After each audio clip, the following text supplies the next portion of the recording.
Hey guys, tonight we journey back to a time when winter wasn't just chilly, it was a slow, biting test of survival, with no heaters, no supermarkets, and definitely no down comforters.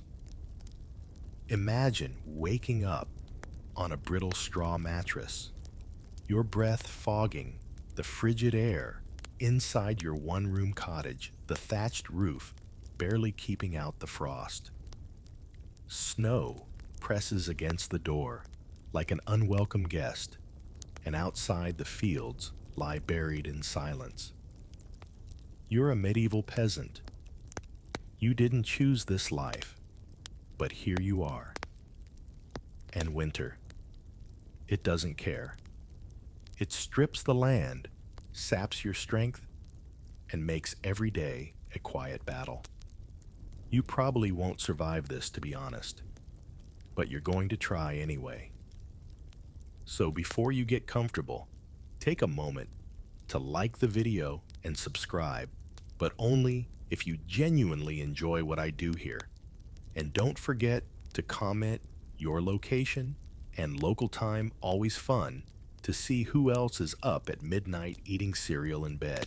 Now, dim the lights, maybe turn on a fan for that soft background hum, and let's ease into tonight's journey together. You wake before the sun. Not because you want to, your body simply can't sleep anymore.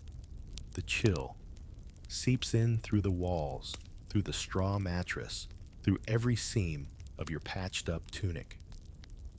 You blink awake, staring at the wooden beams overhead, your breath visible with each exhale. If you're lucky, your feet still have some feeling. If not, well, you'll just stamp around later and hope they come back to life. Outside, dawn hasn't broken. Inside, it doesn't matter. The darkness is total either way. Your family stirs too. No separate rooms here, just one smoky, windowless space. Your youngest is curled up beside the hearth, wrapped in rags, face blotchy from the cold. The goat, she's inside too, her occasional snorts reminding you why this place smells like the inside of an old boot.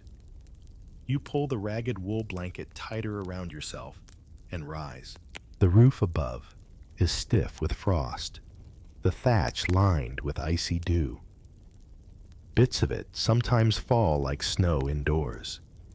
You don't flinch anymore. You gave up flinching in October. The morning begins with ritual checking for leaks in the ceiling, poking the fire back to life, and seeing if the water bucket's frozen solid again.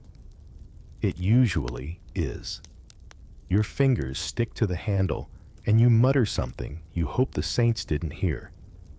You rub your hands over the embers. There's a little warmth left, just enough to make you nostalgic for actual warmth. You nudge the goat out of the way. She has no sense of personal space and look around for your boots. They're not near the fire where you left them. Someone moved them to dry, maybe even wore them. A squabble breaks out over whose turn it is to have the good boots, which is ironic since neither pair is waterproof and both leak. You win by virtue of being the adult. You slip your feet into the stiff leather and grit your teeth. It's like plunging your toes into a snowbank. You stagger to your feet and step outside. The cold hits like a slap. A quiet one. No wind. Just that still, heavy air that makes every noise sharper. The crunch of snow underfoot. The squeak of the frost-hardened hinges. The distant cough of your neighbor. You stand in the village lane. Everything's white and blue. Frost lines the hedges. Icicles hang from every overhang. Smoke drifts lazily from crooked chimneys. And above it all, the sound of silence.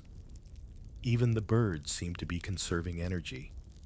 You know you have hours of work ahead, and precious little daylight to do it in. But right now, you take a breath, feel your ribs complain against the cold, and remind yourself you've made it this far. Historians still argue whether peasants like you had any free time at all. Some say winter gave you a break from field work. Others say the chores just changed shape, mending tools, hauling wood, weaving rope from frozen reeds. The truth is, rest isn't quite the right word. You're always doing something. Even when standing still, your mind is working how much firewood is left, whether the stew will last 2 more days if your cousin's boy still has that strange cough. But for now, as your village slowly stirs awake beneath the pale sun, you're doing the most human thing of all, surviving another frozen dawn. You shuffle back inside, your breath still visible, and your limbs protesting each movement like rusty hinges. The fire is clinging to life, so you kneel and coax it with twigs and half-dry splinters. You'd trade your last good turnip for a flint that actually worked on the first strike, but no such luck.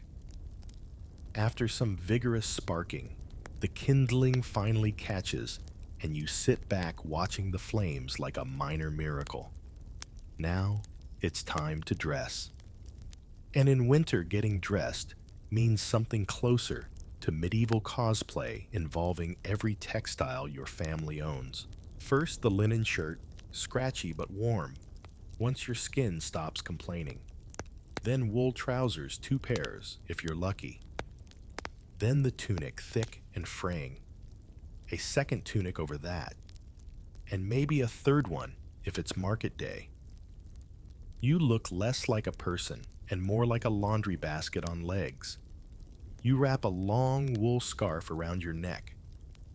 Then again, around your head, like a makeshift cowl. Your ears disappear. Your dignity with them. Fashion doesn't enter into this. It fled the village in late November. Warmth is all that matters now.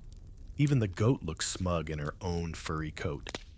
Your fingers, already going numb again, dive into the sack of odd mittens. No pairs, of course. Just an assortment of felted lumps and half-knitted ambitions.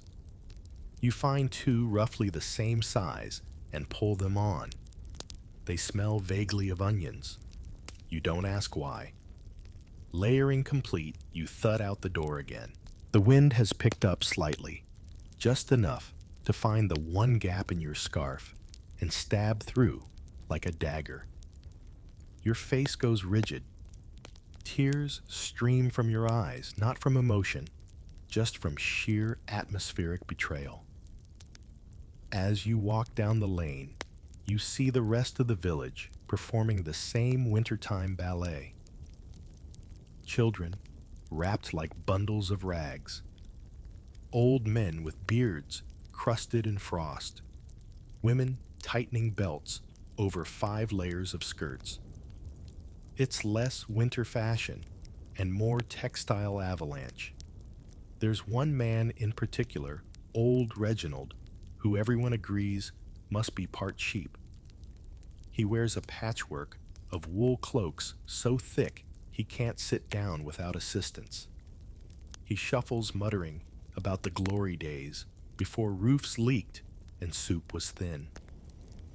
Historians still debate just how many garments peasants owned.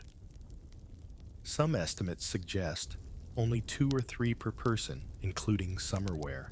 Others argue that communities pooled clothing, seasonally sharing the warmest layers, like some kind of medieval coat timeshare. What is clear, though, is that layering wasn't a style, it was survival. As you reach the edge of the village, you pass the communal laundry line. It's frozen solid. Shirts hang like armor plates, stiff and ghostly. One has icicles dangling from the sleeves, like it's weeping frozen tears. You chuckle to yourself, then cough. The air is too sharp for humor, Still, there's comfort in knowing everyone's wrapped like a woolen burrito. Misery, when shared, becomes tradition. There's even a joke that goes around. You can always tell who's got the flu. He's the one warm enough to sweat. At the well, a cluster of villagers is already gathered, trying to chip the ice off the pulley. It takes 3 people and a good deal of colorful language to break through. You lower a bucket and wince as the rope stiffens with each turn. When it finally comes up, sloshing with half-frozen water, you cheer quietly. Success feels like small miracles in winter. You hoist the bucket and begin the short trek home, every step crunching, every breath a cloud. And despite the cold, despite the ache in your shoulders, and the knowledge that there's a full day ahead, you feel something resembling pride. You're upright, you're layered like an onion, and you've conquered your first task of the day. One foot in front of the other, one layer at a time. Welcome to your medieval winter wardrobe. Back inside, you settle in for the sacred rite of winter breakfast. Sacred not because it's elaborate, far from it, but because it's hot, and hot means hope. A battered iron pot hangs over the rekindled fire. Inside is the lifeblood of your morning barley porridge. It's thick, brownish gray, and unappetizing to look at, but after waking in a house that feels like a crypt, it's the closest thing to luxury. You stir it with a wooden spoon, scraping off the bits stuck to the bottom. That's the good stuff, slightly burnt, oddly chewy. You call them the golden bits. Others might call them inedible. The kids gather around with their wooden bowls, eyes wide and expectant. You ladle out modest portions, being careful to leave enough for the midday meal. No second helpings today. Probably not tomorrow either. The goat tries to butt in as always. You shoo her away with a muttered threat involving stew. You blow on your bowl and take the first bite. It's bland, but warm. And in winter, warmth is a flavor. The grains are overcooked, the texture somewhere between paste and memory foam. But it fills your stomach. And that's all that counts. Some mornings, if fortune smiles, or more accurately, if you remembered to barter with the baker's widow, you might get a dab of honey. Today's not one of those days, but there's a hint of salt, and you swear the barley tastes less like desperation than usual. Your eldest starts telling a story about a dream they had something involving talking pigs and a loaf of bread the size of a wagon wheel. Everyone laughs, even you. It's a good sound laughter. It breaks up the stillness, keeps the frost from settling in your bones. Historians often note that medieval peasants rarely starved, but they did live in a constant state of near hunger. Not starving, not full. Just leaning forward slightly at all times, hoping the next meal wasn't too far off. Winter made this balancing act even trickier.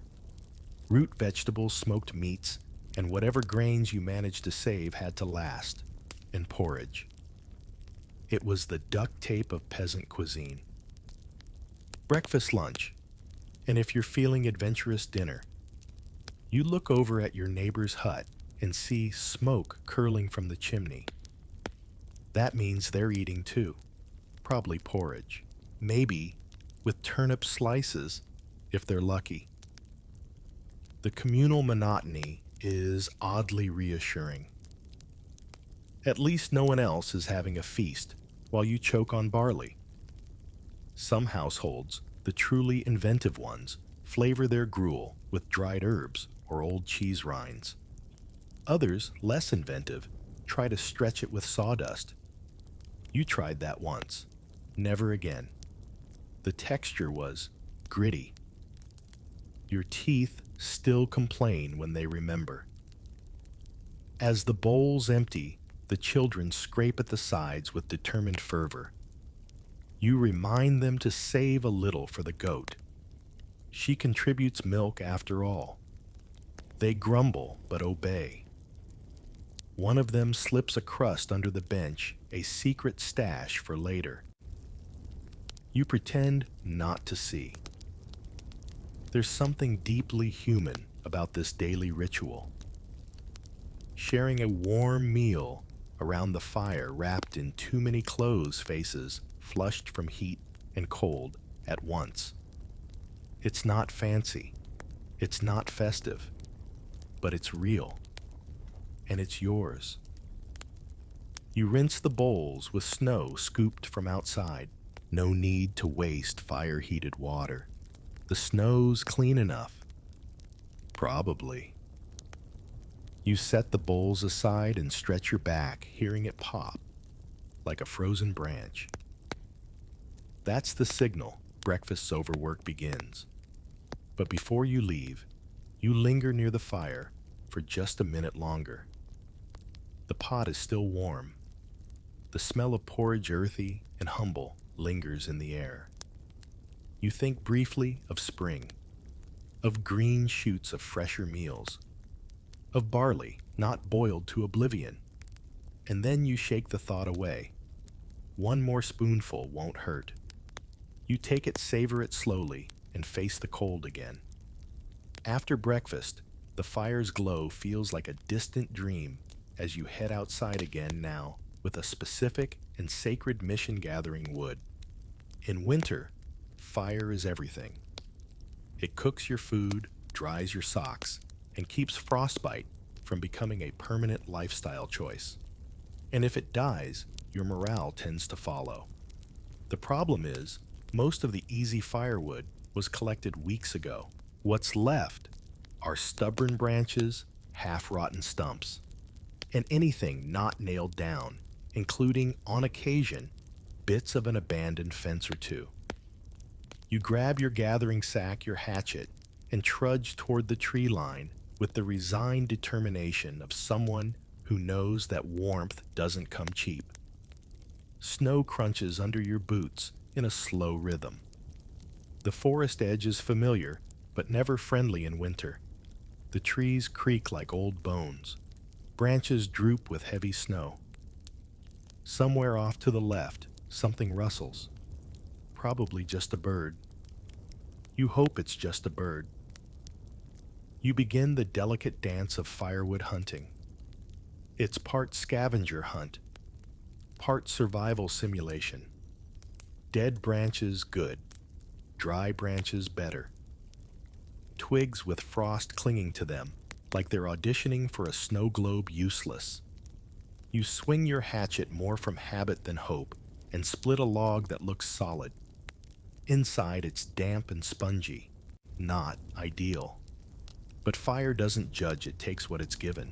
You work steadily, piling branches and sticks into your sack hands, going numb, even through your mittens. You blow on your fingers every few minutes, then tuck them under your arms. It's not elegant, but it keeps the blood flowing, sort of. Historians still argue whether medieval peasants had communal wood rights in every region. Some manors allowed peasants to gather fallen timber, others didn't. In your village, it's tolerated as long as no one chops down live trees. That rule gets ignored more often as the frost deepens and tempers fray. You pass by an old stump where someone not naming names clearly helped themselves to a few not quite dead branches last week. The clean cuts tell the story. You nod respectfully. Desperate times, you pause at a small clearing. The snow is deeper here, and you spot something rare, a small pile of branches, dry and unclaimed. You don't ask why they're here. You don't wonder who left them. You just load them into your sack, whispering a quiet thank you to whatever spirit watches over opportunistic wood gatherers. Back home, you dump the bundle beside the hearth with a grunt. The kids cheer like you brought treasure, which in a sense you did. You set about sorting the wood larger logs for later thin sticks for kindling. You pick up the iron poker and test the fire. It's struggling. You add 2 sticks and blow gently until the flames revive, licking upward like sleepy cats stretching in the sun. Then comes the next part of your morning routine, sweeping the ashes. It's not glamorous, but keeping the hearth clean helps the fire burn hotter. You scoop yesterday's soot into a wooden bucket. It'll go into the garden when the ground thaws. For now, it just sits outside, steaming slightly in the cold air like an embarrassed guest. Inside, the fire crackles with new life. The room grows a few degrees warmer. You can almost feel your toes again. Almost. There's something meditative about it all. The chopping, the gathering, the careful feeding of flame. You don't think of it as work exactly, more like a pact. You give the fire fuel, and it gives you comfort. It's a relationship of mutual need, built on smoke splinters and the occasional singed sleeve. One of the kids brings you a small log shaped like a dog. It's for good luck, they say. You smile and place it near the hearth. Why not? In this kind of winter, you'll take all the charm you can get. As midday approaches, the light through the small window shifts. The sun still exists, apparently, even if it now resembles a weak candle smudged behind gray clouds. You sit for a moment by the hearth, hands, outstretched cheeks tingling from the warmth. The fire crackles. The goat sneezes. The snow continues to fall outside. But in this moment, your home is a tiny fortress against the cold. And as long as you keep feeding the fire, the winter hasn't won. The fire is stoked, and the gruel has settled, which means it's time to leave the cozy embrace of your smoky, goat-scented hut and return to the noble medieval pastime of laboring until something hurts. Just because the fields aren't bursting with crops doesn't mean there's nothing to do. Oh no. Winter doesn't halt work. It merely changes the rules. You trudge back outside your boots, crunching through a half-foot of fresh snow. The village has transformed into a hushed, white labyrinth fences, half-buried footpaths carved by repetition and need. Today's task, hedge laying and wood hauling, 2 activities that sound like hobbies, but are in fact slow-motion trials of physical endurance. First up, hedge laying. The outer borders of the village need reinforcing. The livestock might not be roaming far in this weather, but hungry predators are another story. Wolves are known to get bold in the colder months.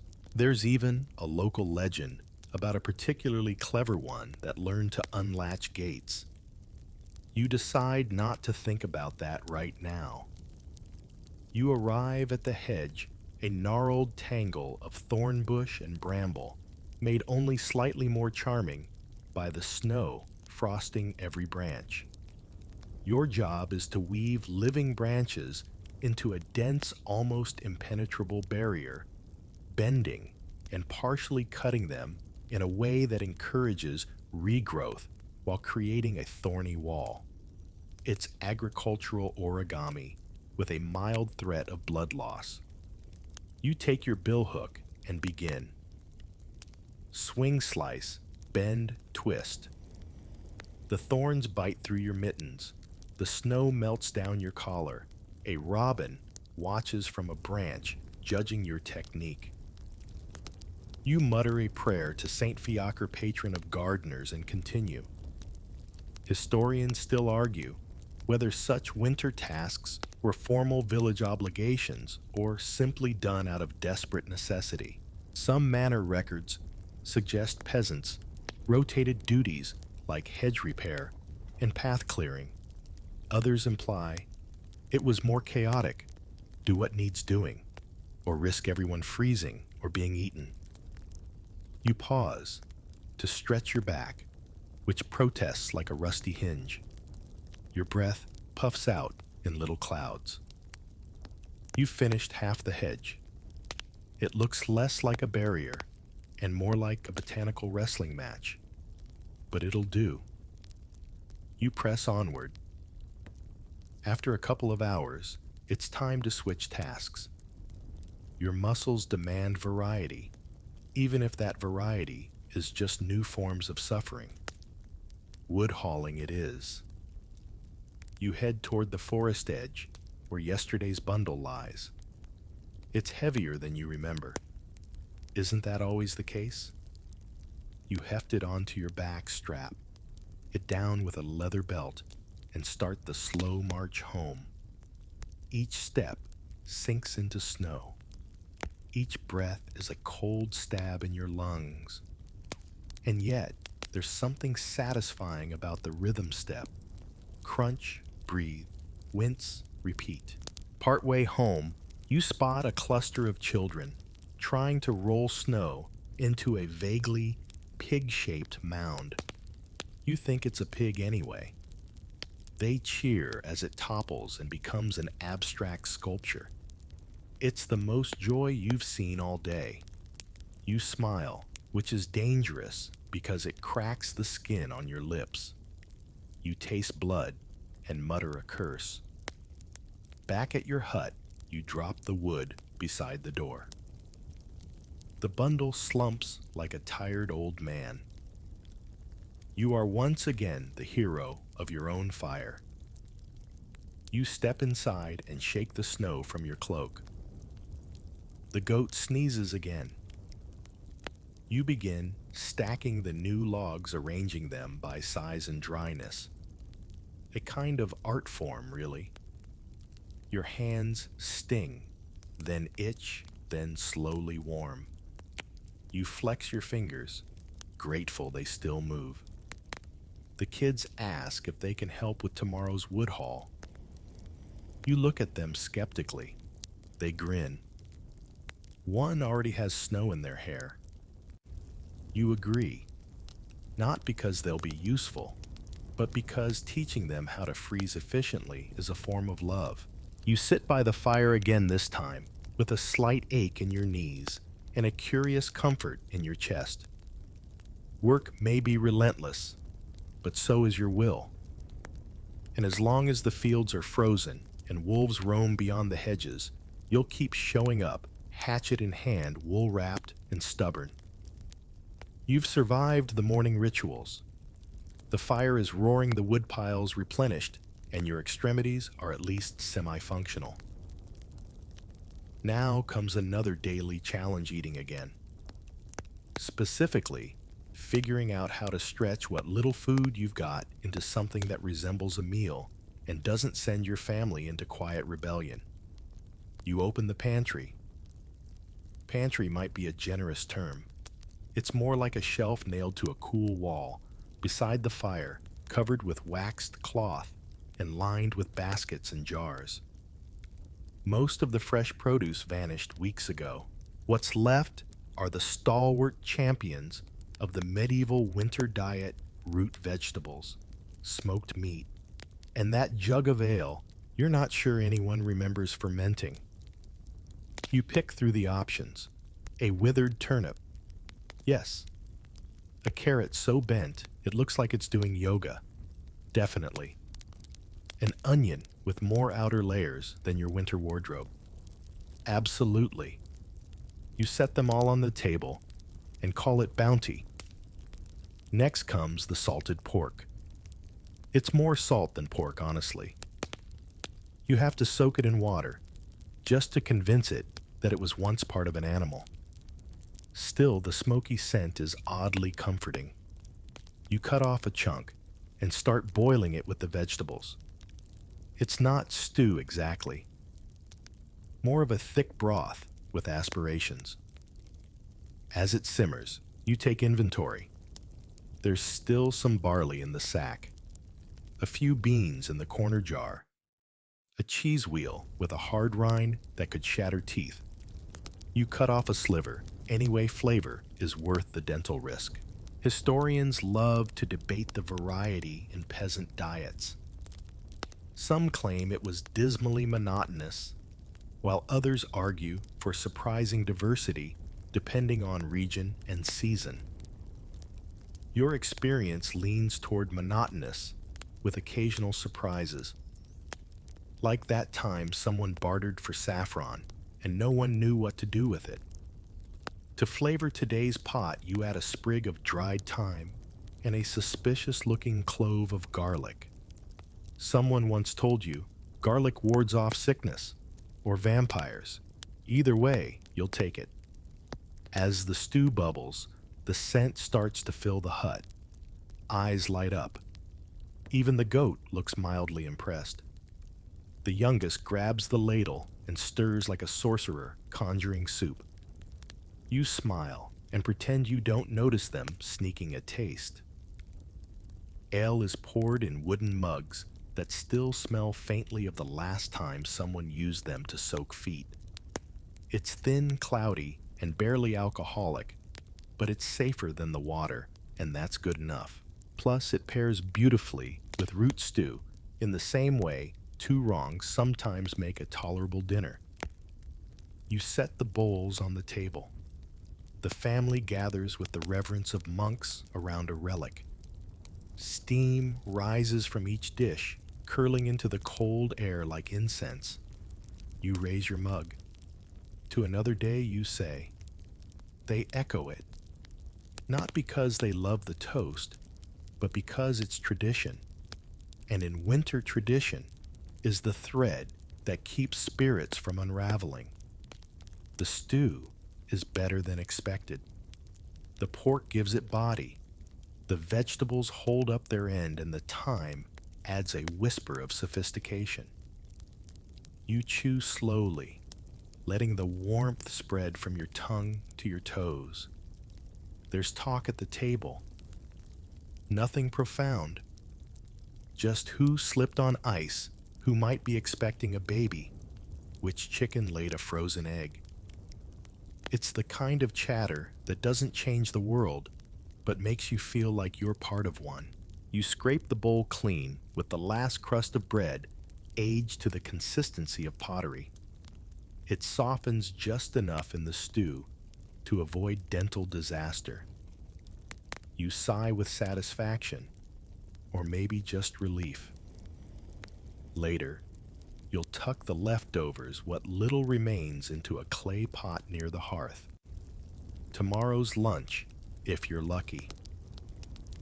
Tonight, though, you're full enough to think straight, and that's no small victory.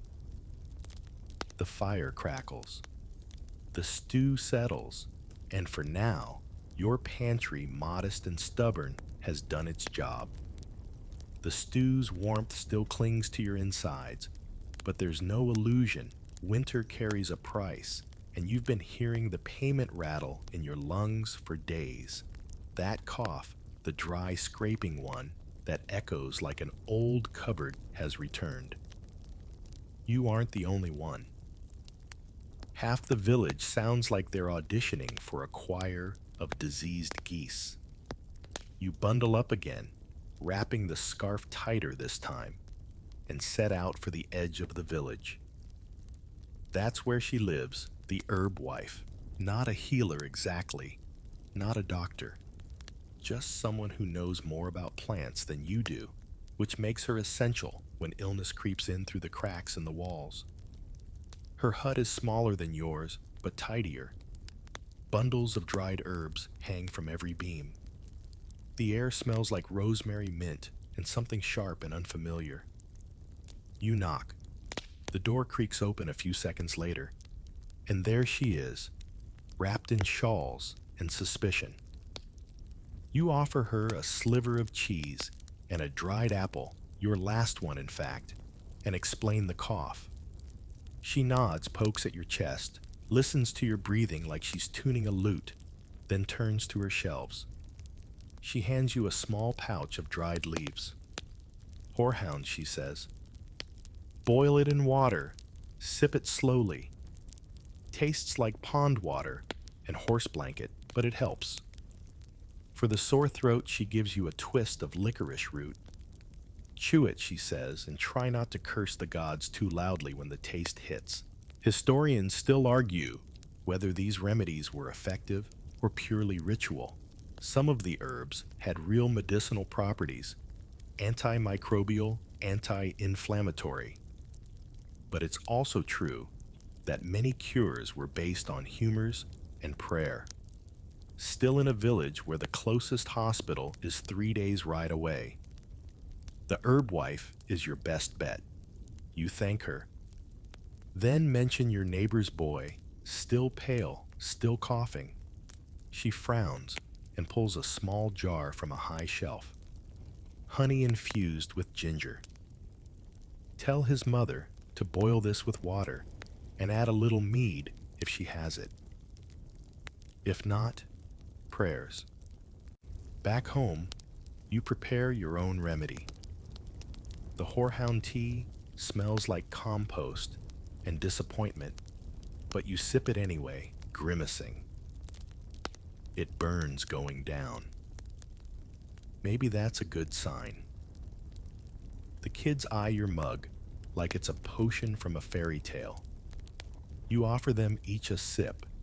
They recoil in horror. You smile through the bitterness. Later, you chew the licorice root while tending the fire. The taste is sharp, medicinal. Not pleasant, but distracting. And right now, distraction is a form of comfort. Your partner wraps another scarf around your shoulders and scolds you for walking in the cold with that rattle in your chest. You nod solemnly, already planning to go out again tomorrow. Someone sneezes. You all freeze. It's not just sickness you worry about. It's how fast it spreads. In a single-room home, privacy is a myth. If one of you gets it, you all get it.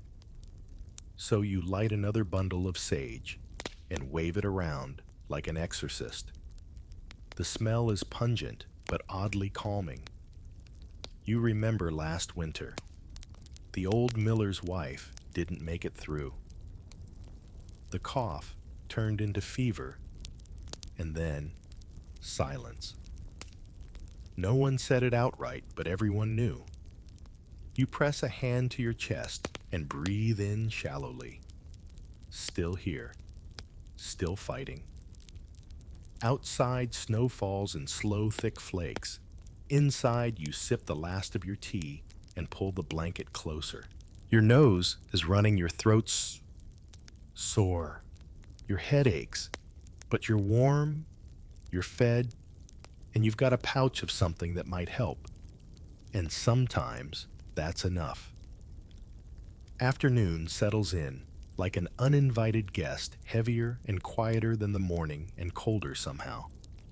Your hut, with its one room and too many occupants, becomes the backdrop for an entirely different sort of challenge, staying sane while everyone breathes the same smoky goat-scented air. The inside of a medieval peasant home in winter is not a spacious sanctuary. It's more like a particularly rustic storage closet that happens to contain your entire life. There's the hearth, the straw mattresses pushed against the walls, the rickety wooden table, and most notably the people. Your people. Loud, restless, fragrant people. The goat snuffles in her corner, scratching at the straw. One of the children is humming something tuneless while poking a wooden spoon into a pot that has long since been emptied. Another is trying to juggle stones. Poorly. You duck just in time as one flies across the room and thunks against the door frame. Go outside, you grumble. Or at least try not to break anything inside. It's cold, comes the reply deadpan. Everything's cold, you mutter. You settle onto the stool nearest the fire, which is now less ablaze and more a smolder. You add a few twigs, then a log, and the flames reluctantly revive. Warmth returns in cautious waves. The smell inside the hut is layered. Smoke from the fire goat musk, wet wool stewing vegetables, and the faint hint of whatever herbal thing the youngest child put under the mattress last week. It's a symphony of survival, pungent and unavoidable. Historians often debate the exact dimensions and airflow of peasant dwellings. Some describe them as cozy and efficient. Others are more honest, dark, damp, and dangerously smoky. Your hut has no chimney, just a hole in the roof where the smoke escapes if the wind's kind. Most days, it just swirls around until your eyes water and the goat starts wheezing. There's a trick to managing the smoke. Keep the door cracked just enough for draft, but not enough to invite in the snow. Today, you get it almost right. Only one coughing fit. The walls are lined with items that double as decorations and survival tools, drying herbs, lengths of cord, baskets of uncertain purpose, a few wooden icons of saints who you hope are paying attention. Above the door hangs a horseshoe. No one remembers why, but no one dares remove it. Someone knocks. It's your neighbor's eldest looking for a ladle. You trade it for a wedge of frozen bread. Bartering is the lifeblood of winter. Money means little when there's nothing to buy. Ladles and bread, needles and eggs, stories and firewood, these are the true currencies. The conversation drifts, as it always does, toward survival gossip. Who has food? Who doesn't? Whose roof is leaking? Whose child is teething? You share your whorehound remedy, and in return, hear about a cousin's miracle cure involving dried apple peel and warm urine. You nod politely, vow never to try it, and offer a second wedge of cheese. As the door closes, a draft sweeps through the room. The fire sputters, everyone groans. You reach for the bellows and begin the ritual of resuscitating your most precious possession, controlled flame. There's a certain intimacy to winter life indoors. You know the rhythm of each cough, the pattern of every snore, the quirks of sleep tossing from every family member. Privacy is not a thing.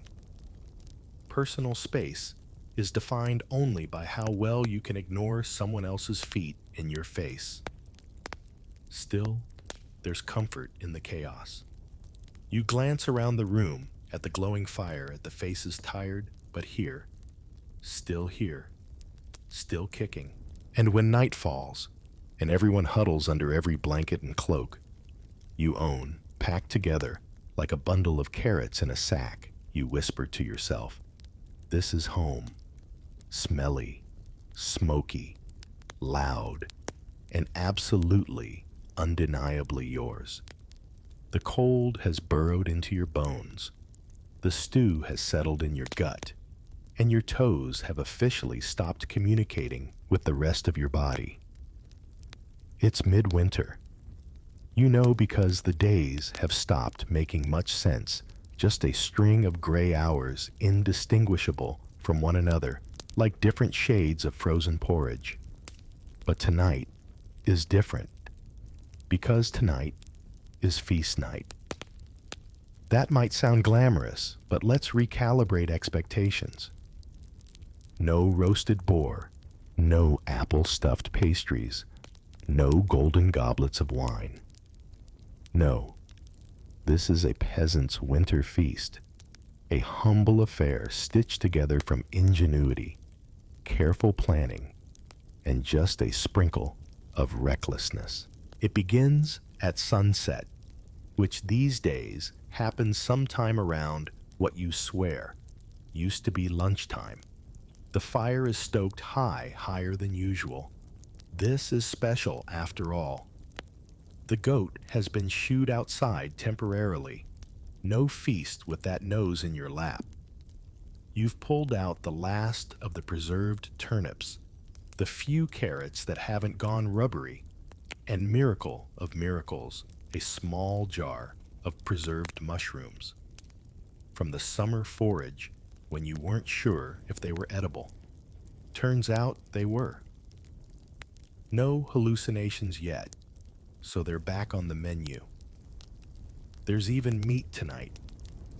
Real meat. A scrap of salted mutton saved since the start of the cold. It smells sharp and briny, but when mixed with vegetables and barley in the pot, it becomes a kind of glory. A stew thick enough to stand a spoon in. A stew that promises not just nourishment, but morale. While it bubbles, you bring out the other essentials. A stale loaf to toast. By the fire. A wedge of that hard cheese softened slightly by sitting near the hearth all day. And the last bottle of ale reserved for this exact moment. Historians note that winter feasts were often centered around the church calendar, saints' days, solstices, or simply the midway mark of the season. They weren't about an abundance. They were about togetherness. About proving that you're still here, still upright, still capable of song. And song there will be. As the stew simmers, someone picks up a 3-stringed lute missing one string and starts to strum a barely recognizable tune. You all join in. The lyrics don't matter. The rhythm doesn't matter. The noise is what counts. Laughter and clapping echo in the hut, bouncing off the smoky beams. Children dance in tight circles, arms-linked feet clomping like soggy clogs on wood. Your partner claps along, keeping time on the rim of a bowl. You even catch yourself tapping your foot, which is dangerous because it reminds you you still can't feel it. The stew is finally done.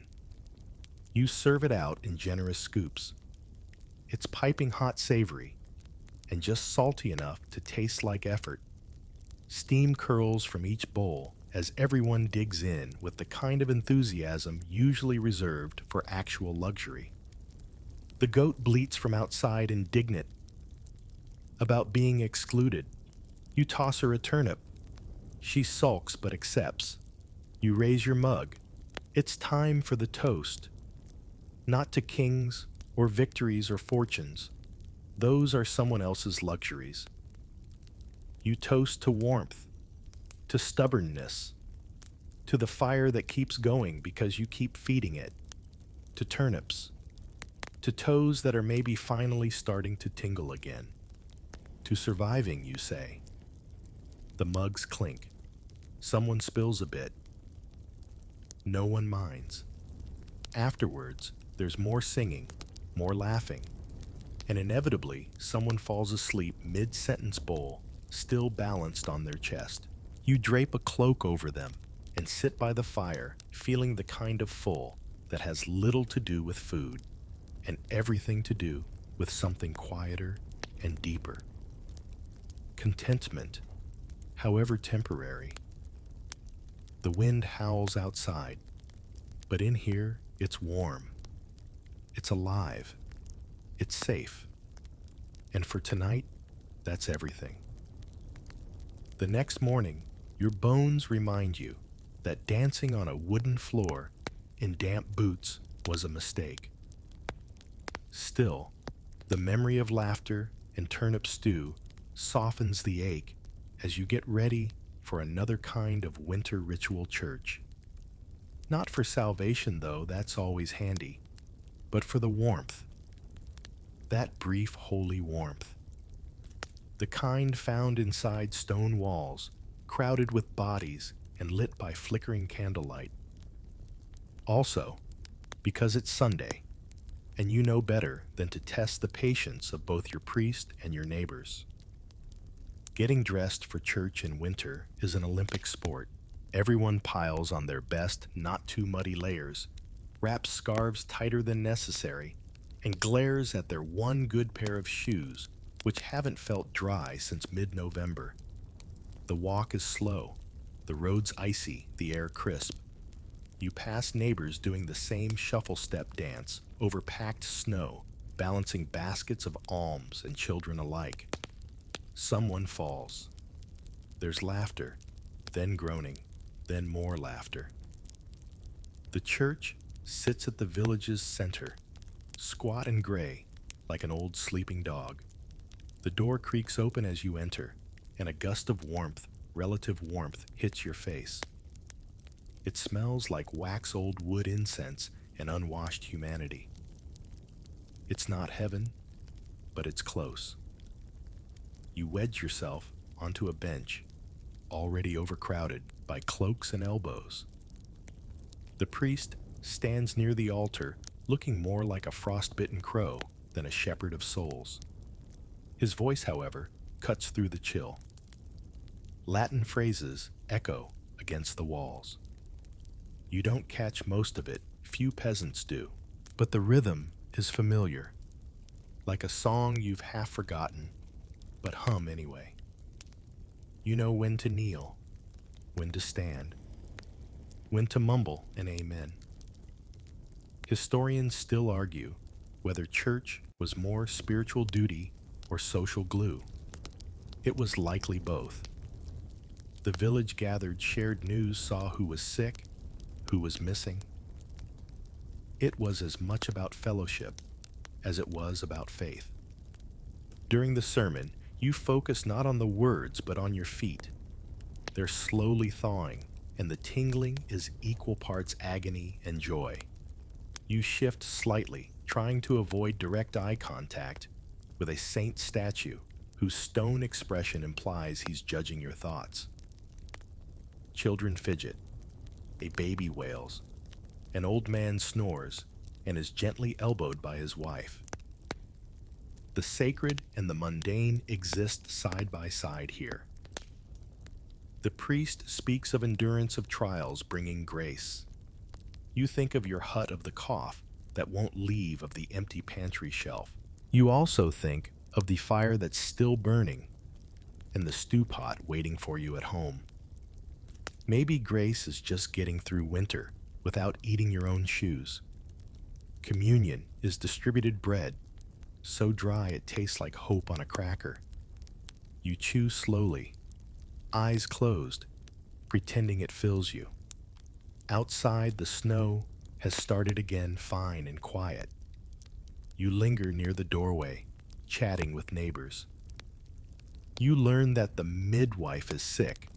The cobbler's boy lost a mitten, and someone's pig gave birth to a half-frozen runt that's now being kept warm by the hearth like a noble guest. You chuckle, and your breath fogs the air. A candle flickers in your peripheral vision, casting long shadows on the wall. You say a quiet prayer, not for wealth, not even for health, just for firewood and another decent meal. As you begin the walk home, your knees complain, your boots leak, but your spirit warmer, stronger, bolstered by the small miracle of shared breath and old hymns. The wind bites, but it doesn't break you, because in the cold silence of that old stone church, you remembered something essential. You're not alone in this winter. Back in the village, after the smoke of incense has cleared from your coat and the ache of the wooden pew has faded from your backside, it's time to engage in another sacred winter activity, gossip. Not the malicious kind, well, not always, but the kind that keeps a community alive when the snow cuts you off from everything but each other. Information is your entertainment, your safety net, your social glue. And today, you've got some gems. You stop at the well where the usual suspects are gathered. Old Hilda, who hears everything and forgets nothing. Martin the baker, who swears he saw a fox steal a chicken last night and somehow managed to make it sound like a romantic tragedy. And Agnes, who never speaks above a whisper, but always knows who's hoarding what. You nod greetings, shake snow from your scarf, and slide into the conversation like a seasoned dancer. So says Hilda. Did you hear about the Cooper's pig? You raise your eyebrows, the universal signal for no, but I'm extremely ready to hear about this pig. Froze solid, she says, right in the sty, still standing, like a statue. There's a collective gasp, followed by the usual murmurs of sympathy mixed with strategic questions about whether the meat was salvageable. Someone mentions a similar incident in the next village over, but their pig was found sitting. Somehow less majestic. The talk turns to food. Who has how much? Who's getting desperate? You hear that Widow Ellen traded 2 eggs for a scrap of dried eel. Eel in January, a sign of either culinary boldness or nutritional despair. Then Martin leans in as, "You didn't hear it from me," he says, which is how you know it's good. But John the tanner has a secret stash of smoked herring. Saw him sneaking some to the miller's daughter. The implications are delicious. Herring, courtship, scandal. You tuck the knowledge away, not for leverage. Well, maybe a little, but because stories like this keep your brain from freezing solid. Historians still argue about how much formal information sharing happened in medieval villages. There were no newspapers, no town criers here, but everyone knew everything eventually. Births, deaths, bad debts, love affairs, missing spoons. It all made its way around in an endless loop of whispers and raised eyebrows. You offer your own tidbit. The herb wife says there's a fever going around. Not deadly, just annoying. And that licorice root doesn't work on goats, in case anyone's curious.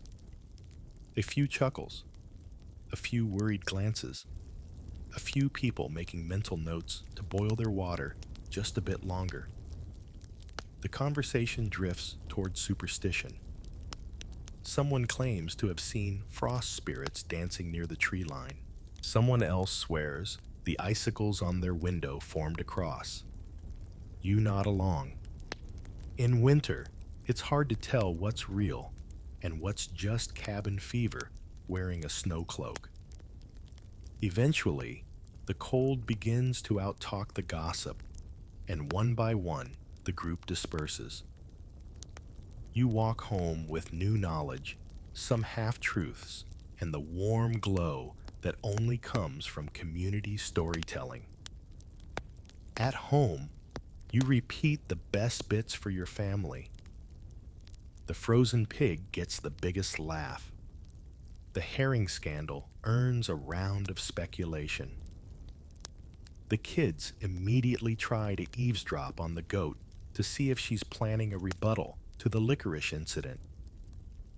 You sit by the fire, the chatter still echoing in your ears.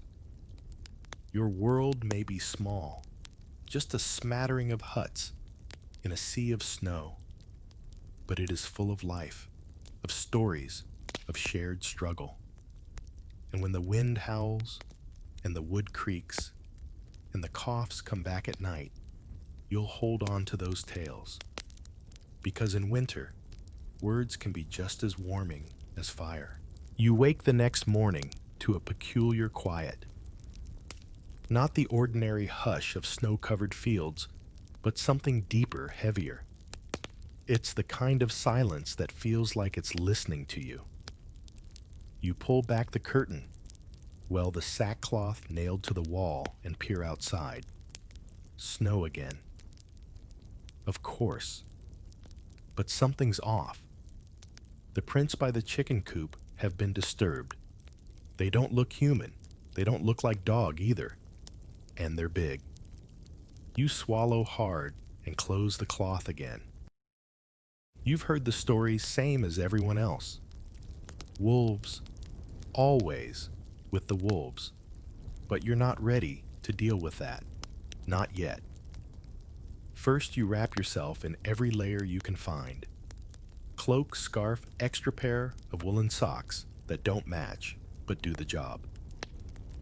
Then comes the final touch, your fur hood. Rabbit, worn patchy but warm. A hand-me-down from someone long dead and long appreciated. And then just to hedge your bets, you do something you don't always admit to. You cross yourself, mutter a quick prayer, and tuck a small carved saint into your belt. Faith and fur. It's not foolproof, but it's what you've got. You step outside and look again at the tracks. They wind past your door, around the coop, and vanish into the woods. Maybe it's just a stray dog, you tell yourself. A big one. Very big. But you know better. You make your way to the blacksmith's hut. If anyone knows what left those tracks, it's him. He's sharpening something on a wheel that squeals like a demon's violin. When you show him the footprints, he frowns. Too close, he says, and too bold. They're hungry. Wolves weren't rare in medieval Europe. They were feared, and in many regions, worshipped, hunted, or blamed for all sorts of misfortunes. Some believed they were omens. Others believed they were demons in disguise. You just want them to stay out of your yard. You head back home, scanning the tree line the entire way. Every shadow becomes a snout. Every creak of snow sounds like padded feet.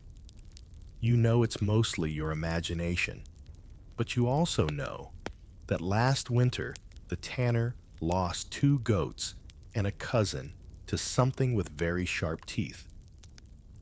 Back inside, you tell the family. Your partner raises an eyebrow. The children go very still. The goat bleats nervously, and you try not to read too much into it. As night falls, you bar the door. Extra logs go into the fire. The youngest is allowed to sleep closest to the hearth. And for the first time in weeks, you hang the iron pot across the door latch, not to cook with, but as an alarm. If it falls, you'll hear it.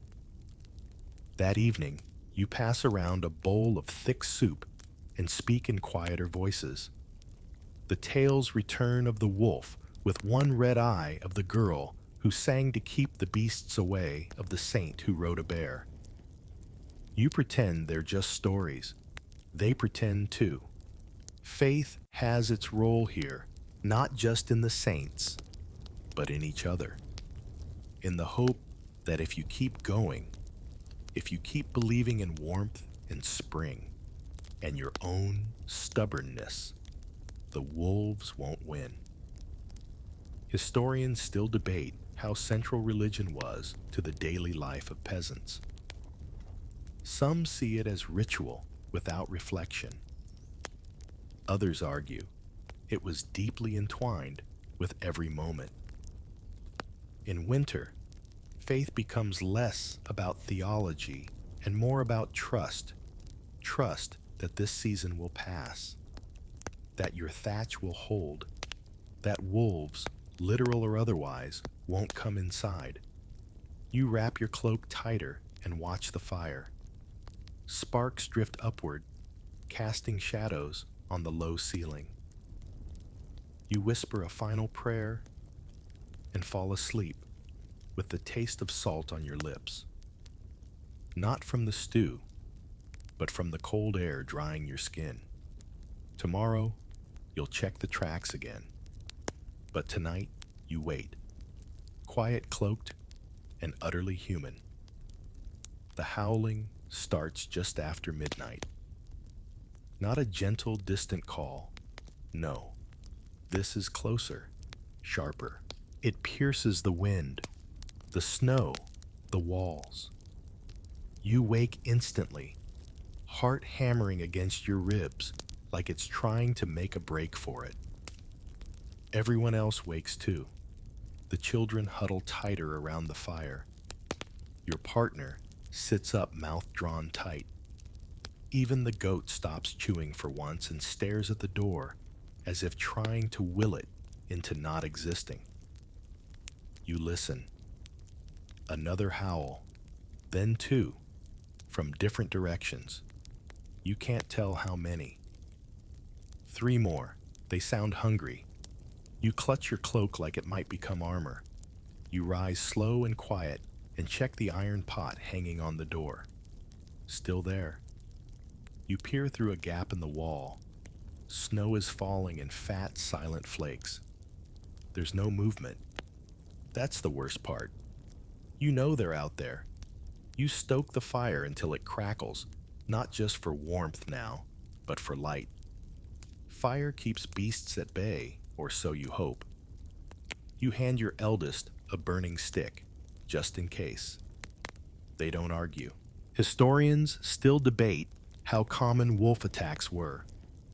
Records are scarce, but legends are plentiful. Stories of lone wolves, picking off stragglers of entire packs dragging livestock into the woods, of children vanishing from doorsteps. Whether the danger was exaggerated or not doesn't matter right now. Fear doesn't care about scholarly consensus. The howls stop. That's worse. You hold your breath, staring at the door like it's going to speak. Minutes pass, then an hour, then two. Nothing. You finally sleep again, curled around the fire like it's your last friend. In the morning, the world is white again. The snow is new, smooth, untouched. You step outside, slowly gripping your staff. The air is sharp, the kind that cuts your throat if you breathe too deeply. You check the chicken coop, the goats, the path to the woods. No paw prints, no signs of struggle, nothing but silence. But you know they were here, just watching. The village is on edge all day. Conversations are clipped. Everyone walks faster. Even the gossip dies down, replaced with shared glances and too tight smiles. You help repair a few fences, not because it'll stop wolves, but because doing something is better than nothing. That night, you double the firewood, triple check the latch, and place a ring of ashes around the door. An old trick your grandmother swore by. Supposedly, wolves won't cross it. You don't believe it, but you do it anyway. Inside, the children beg for a story. A good one. Not the kind with beasts or blood. You tell them about a spring festival, about fresh bread and ribbons and music played by someone who actually knew what they were doing. They fall asleep smiling. So do you. And somewhere far beyond the edge of the woods, a howl begins, again so faint it might be the wind.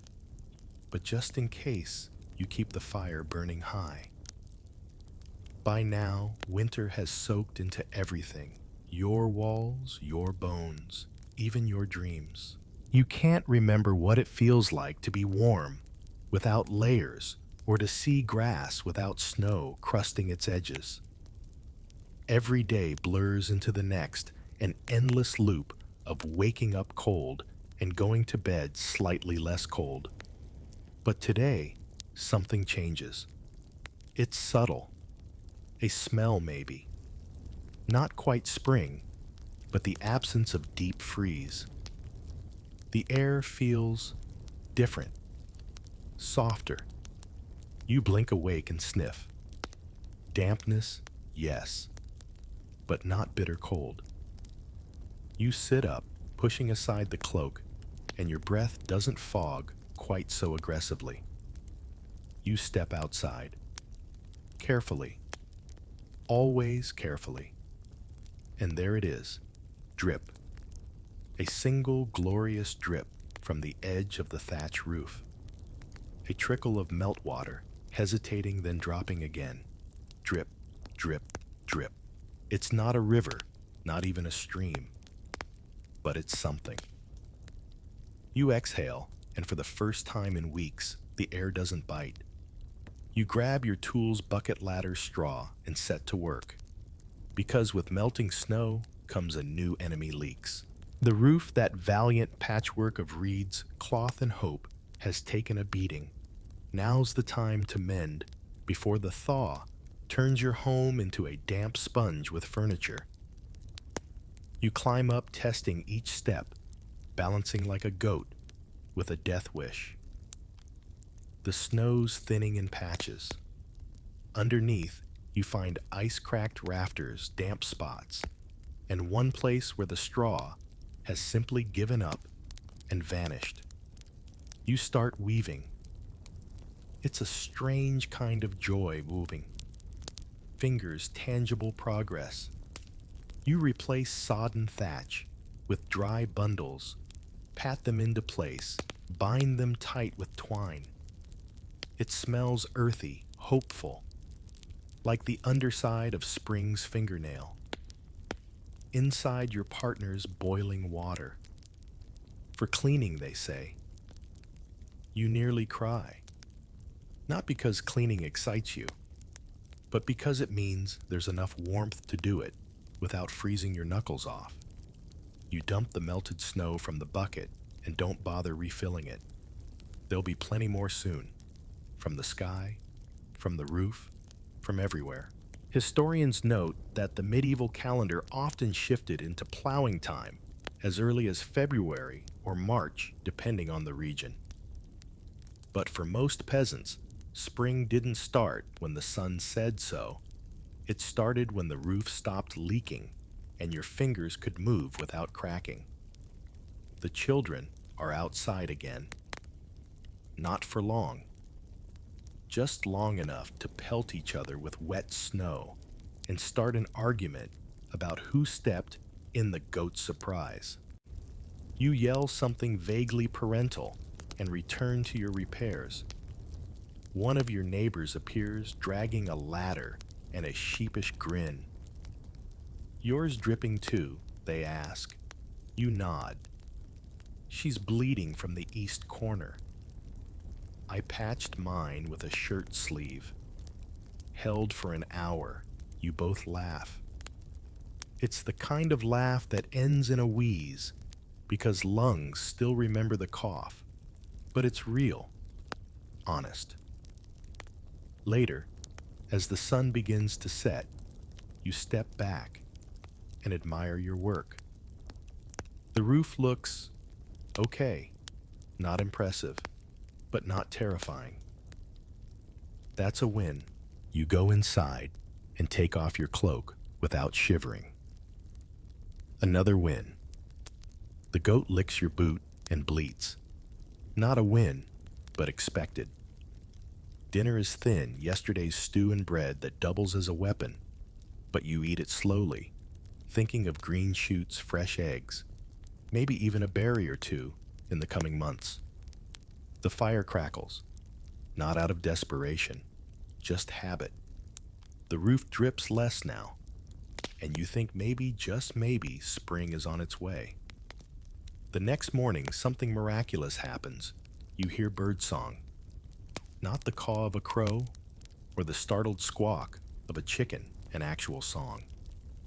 High and clear, threading through the thinning fog like a promise.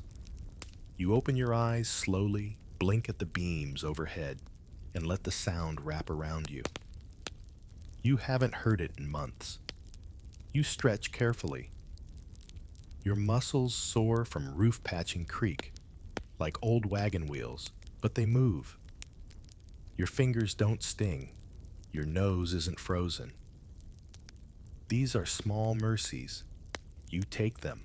Outside, the snow's crusted over, harder on top, slushy underneath. You crunch through it, boots leaking as always, but for once, you don't mind. The air smells like wet bark and thawing soil. Not warm exactly, but not cruel. The goat is already sniffing the muddy edges of the yard, as if checking to see if the grass remembers how to be green. A thin mist clings to the ground, lifting slowly like the curtain on a tired play.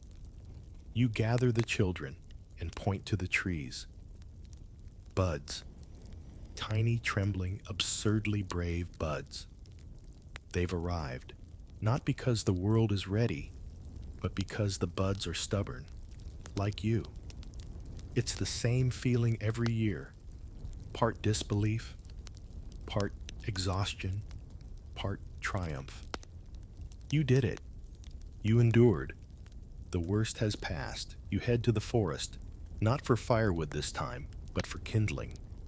The kind that snaps easily dry and fragrant buried under old snow. You find a few branches, shake off the ice, and tuck them under your arm. You even find a patch of moss, vivid green against the dull brown earth. It looks almost arrogant. Back home, you notice neighbors out too, poking at gardens, checking fences, waving in that stiff-armed way that says we're still alive. There's a cautious joy in the air. No dancing, no feasting, but a shared recognition that the tide is turning.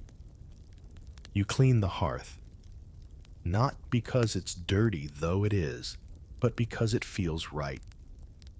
A symbolic gesture. The end of winter deserves ceremony. The stew pot is empty now.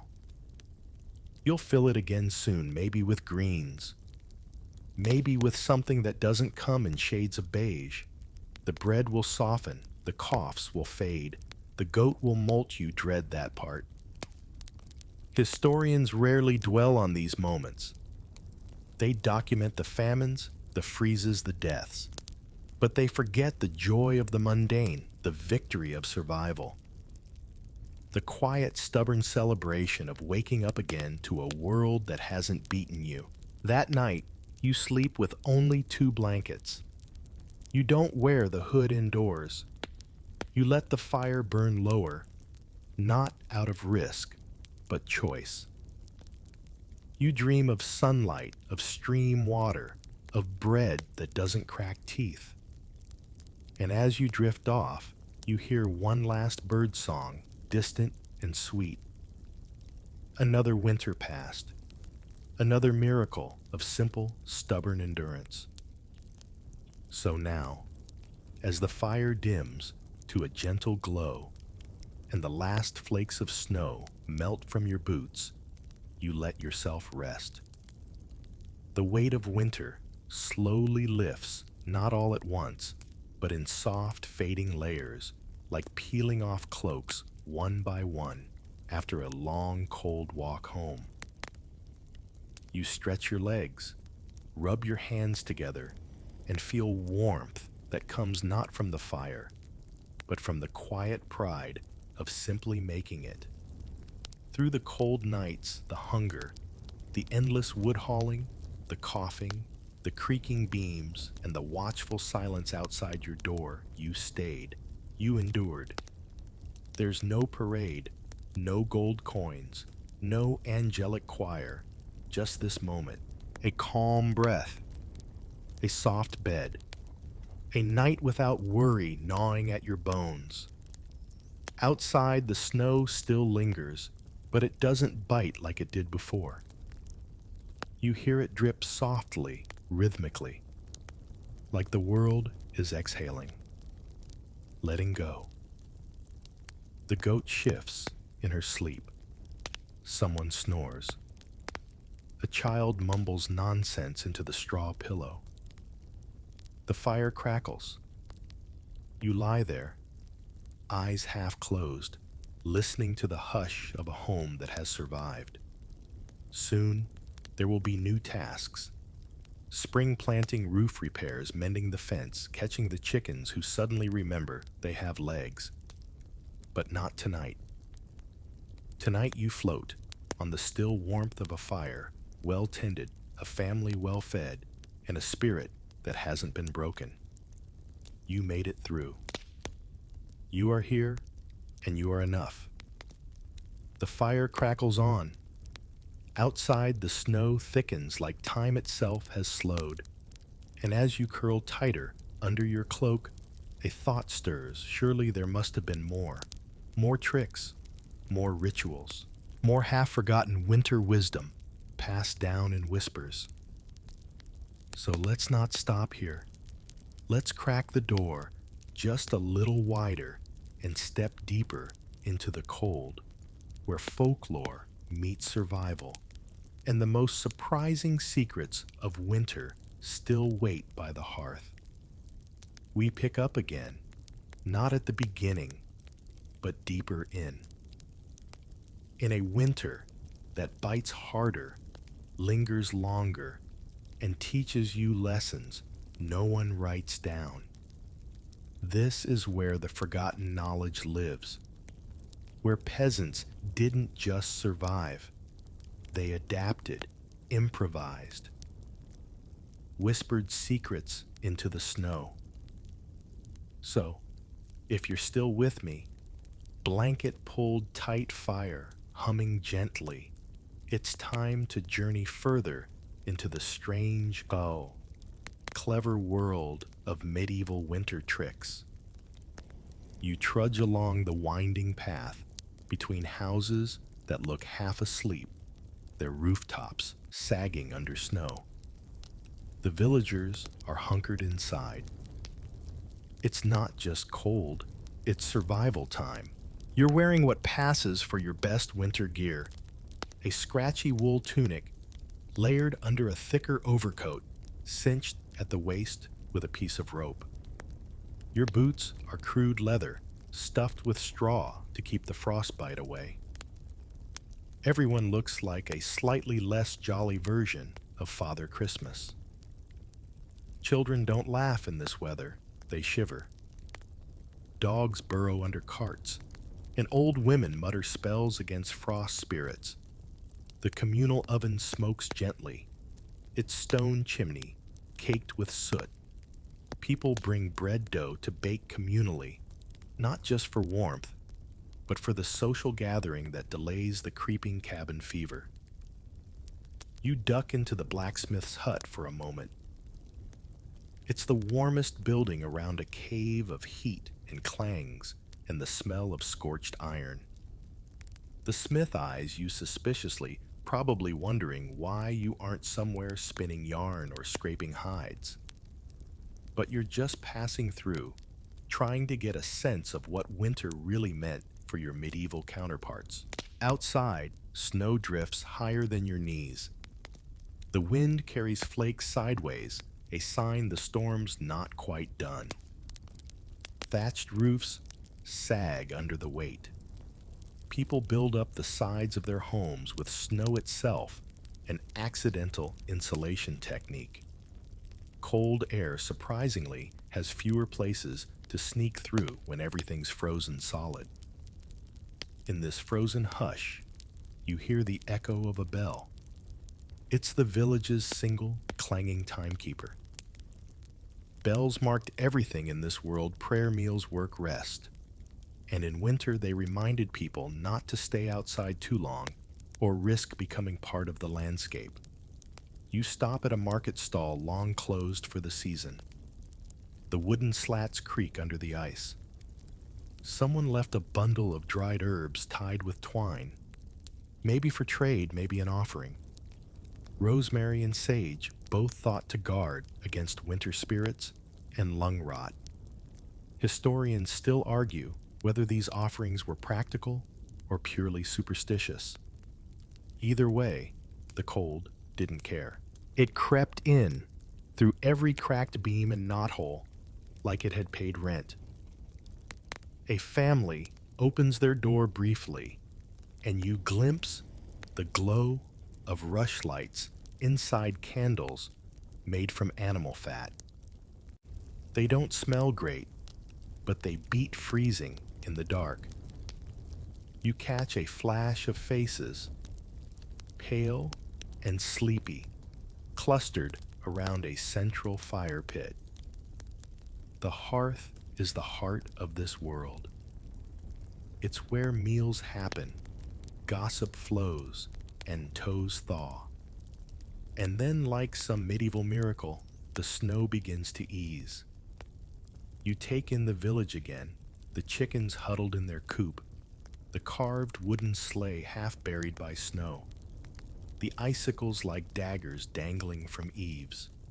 It's brutal, it's bleak, and yet somehow cozy. The Middle Ages didn't offer thermostats or fleece blankets, but they had resourcefulness rituals and a whole lexicon of winter wisdom they're nearly forgotten. Tricks not taught in textbooks, like sleeping with a brick warmed in the fire, or burying barrels of cider to stop them from freezing solid. This was survival, dressed in simplicity. No central heating, no hot showers. But if you could get past the first frost, you'd find a rhythm. A slow, shivery rhythm, with songs to chase away the chill and thick soups that could double as building mortar. So that's where we start, with your boots, freezing your nose running, and your respect for medieval peasants increasing by the minute. You push open the door to a peasant's cottage, and immediately the smell of damp wool, burnt onions, and something slightly goat-like wafts into your nose. The room is small, dark, and smoky. No chimney, just a hole in the roof, which might be more for optimism than ventilation. But it's warmish, and in winter warmish is basically luxury. Let's talk about your outfit. Wool, and, wait for it, more wool? The peasants had a saying, wool in winter wealth and warmth. Not very catchy, but accurate. Wool was the miracle fabric of the Middle Ages. It repelled water, trapped heat, and could be layered endlessly. You're probably wearing 2 to 3 tunics, each progressively thicker, with an outer coat called a gown or surcoat, lined with more wool, or sometimes sheepskin if you were fancy or had stolen it from someone who was. Your boots aren't boots so much as stitched leather socks.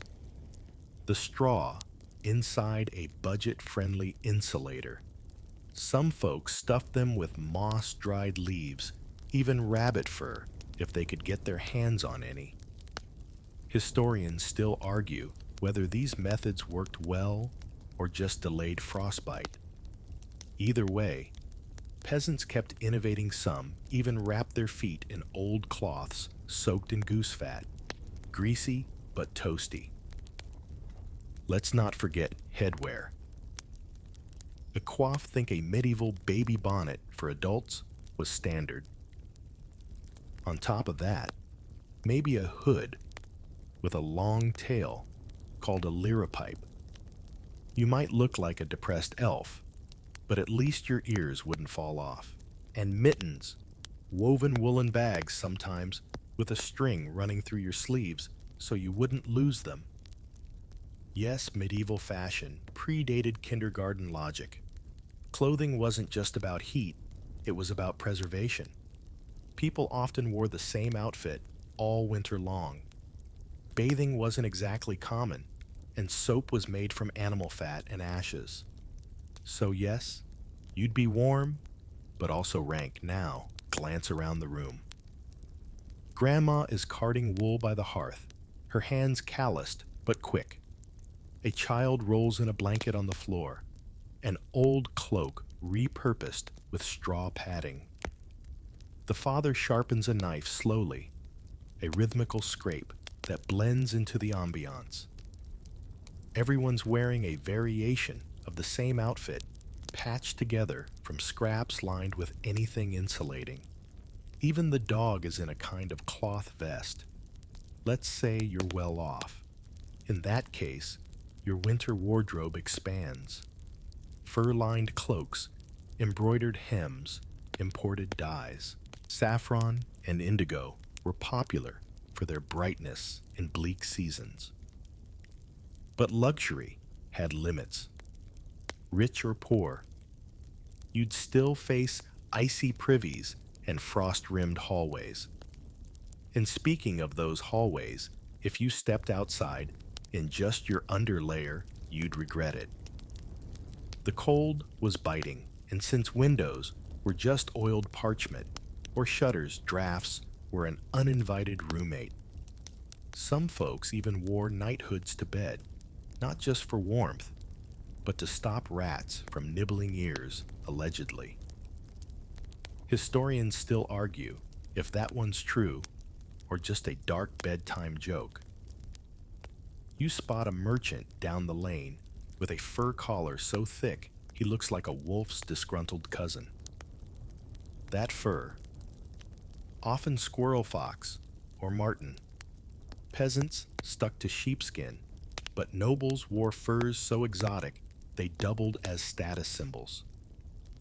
If your cloak said ermine, your boots probably said untouchable. And if you were a tailor, this season meant brisk business, not just for new clothes, but for repairs upcycled materials and extra stitching to pad layers. Old cloaks were turned into mittens. Worn trousers were stuffed with down feathers if someone was lucky, or chicken feathers if not. So, when we talk fashion in the medieval winter, we're not discussing runway-ready looks. We're talking raw survival with style if you could manage it. You didn't wear your best, you wore your warmest. And if that meant waddling like a bundle of kindling, so be it. The final irony. Sometimes the poorest peasants, those who couldn't afford extra layers, were tougher against the cold.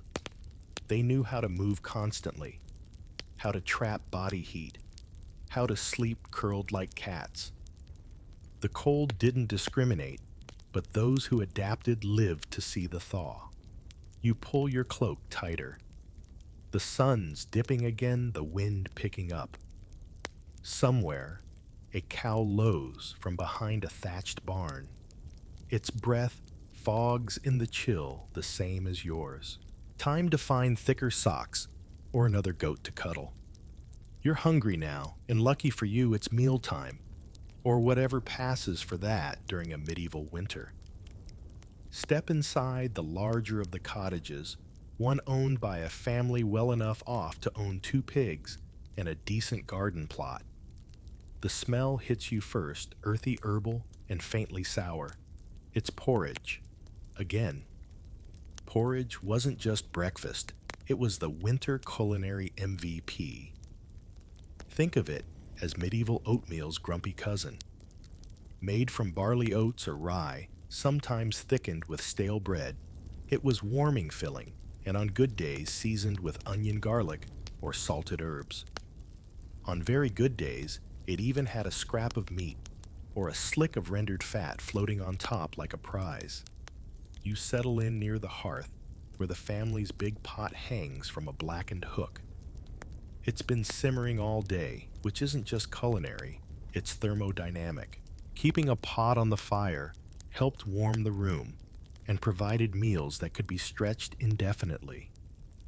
Into the porridge goes anything salvageable: dried peas, leftover root vegetables, bone marrow if they had it. Historians still argue whether these stews were more nutritious or simply necessary sludge. Either way, they kept people alive. And now, let's talk ale. Even in winter, people drank ale like it was vitamin water. And in a way it was. Water sources were often contaminated, but ale, thanks to the brewing process, was safer. Low-alcohol small ale was drunk by all ages, including children. It was warmish, mildly fizzy, and packed with calories, exactly what you need when the temperature outside could turn your nose into a popsicle. You're handed a ceramic mug. It's warm from the fire, slightly chipped, and filled with a pale amber liquid. You sip. It's bitter, yeasty, and surprisingly comforting. The brewer Probably someone's aunt used dried herbs like yarrow or heather instead of hops, which weren't yet standard in every village. On special days, the porridge might be swapped out for a meat pie or a boiled pudding, thick with suet. Rare, yes, but festive. More often, it was bread. Dense, dark, and coarse, made with whatever grain was on hand, sometimes stretched with ground beans, acorns, or even sawdust in times of famine. That's right, winter bread could include the forest floor. The wealthier villagers might have access to imported spices, pepper, ginger, cinnamon.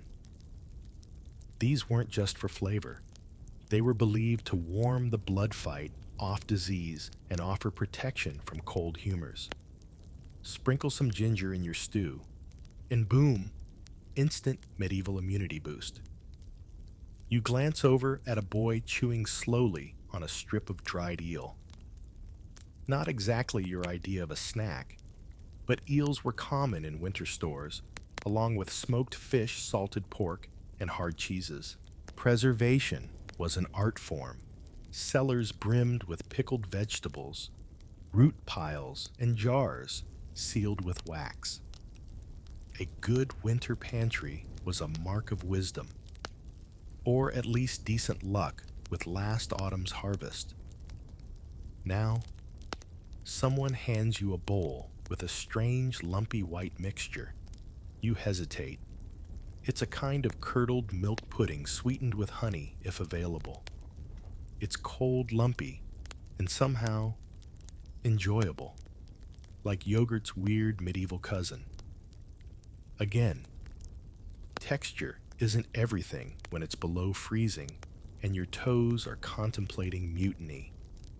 And dessert. If you were lucky, baked apples, nuts, or a spoon of honey over coarse grains. If not, another bowl of porridge, and then another. Meals weren't just sustenance, they were events. In winter, people gathered close, not just for food, but for warmth and news. Eating together was survival theater. You didn't eat in silence. You swapped gossip, told stories, or recited poems about people who probably froze to death in neighboring villages. Cheerful stuff. And that ale, it loosened tongues and lifted spirits. Some recipes even included herbs thought to ward off nightmares, medieval melatonin, if you will.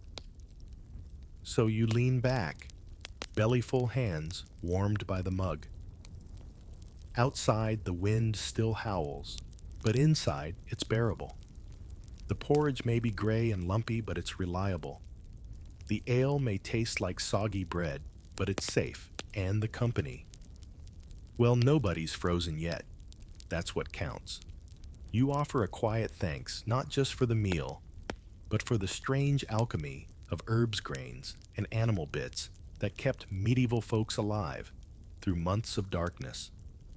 Tomorrow, it'll be porridge again, and ale, and maybe, just maybe, a piece of salted meat small enough to be mistaken for a breadcrumb.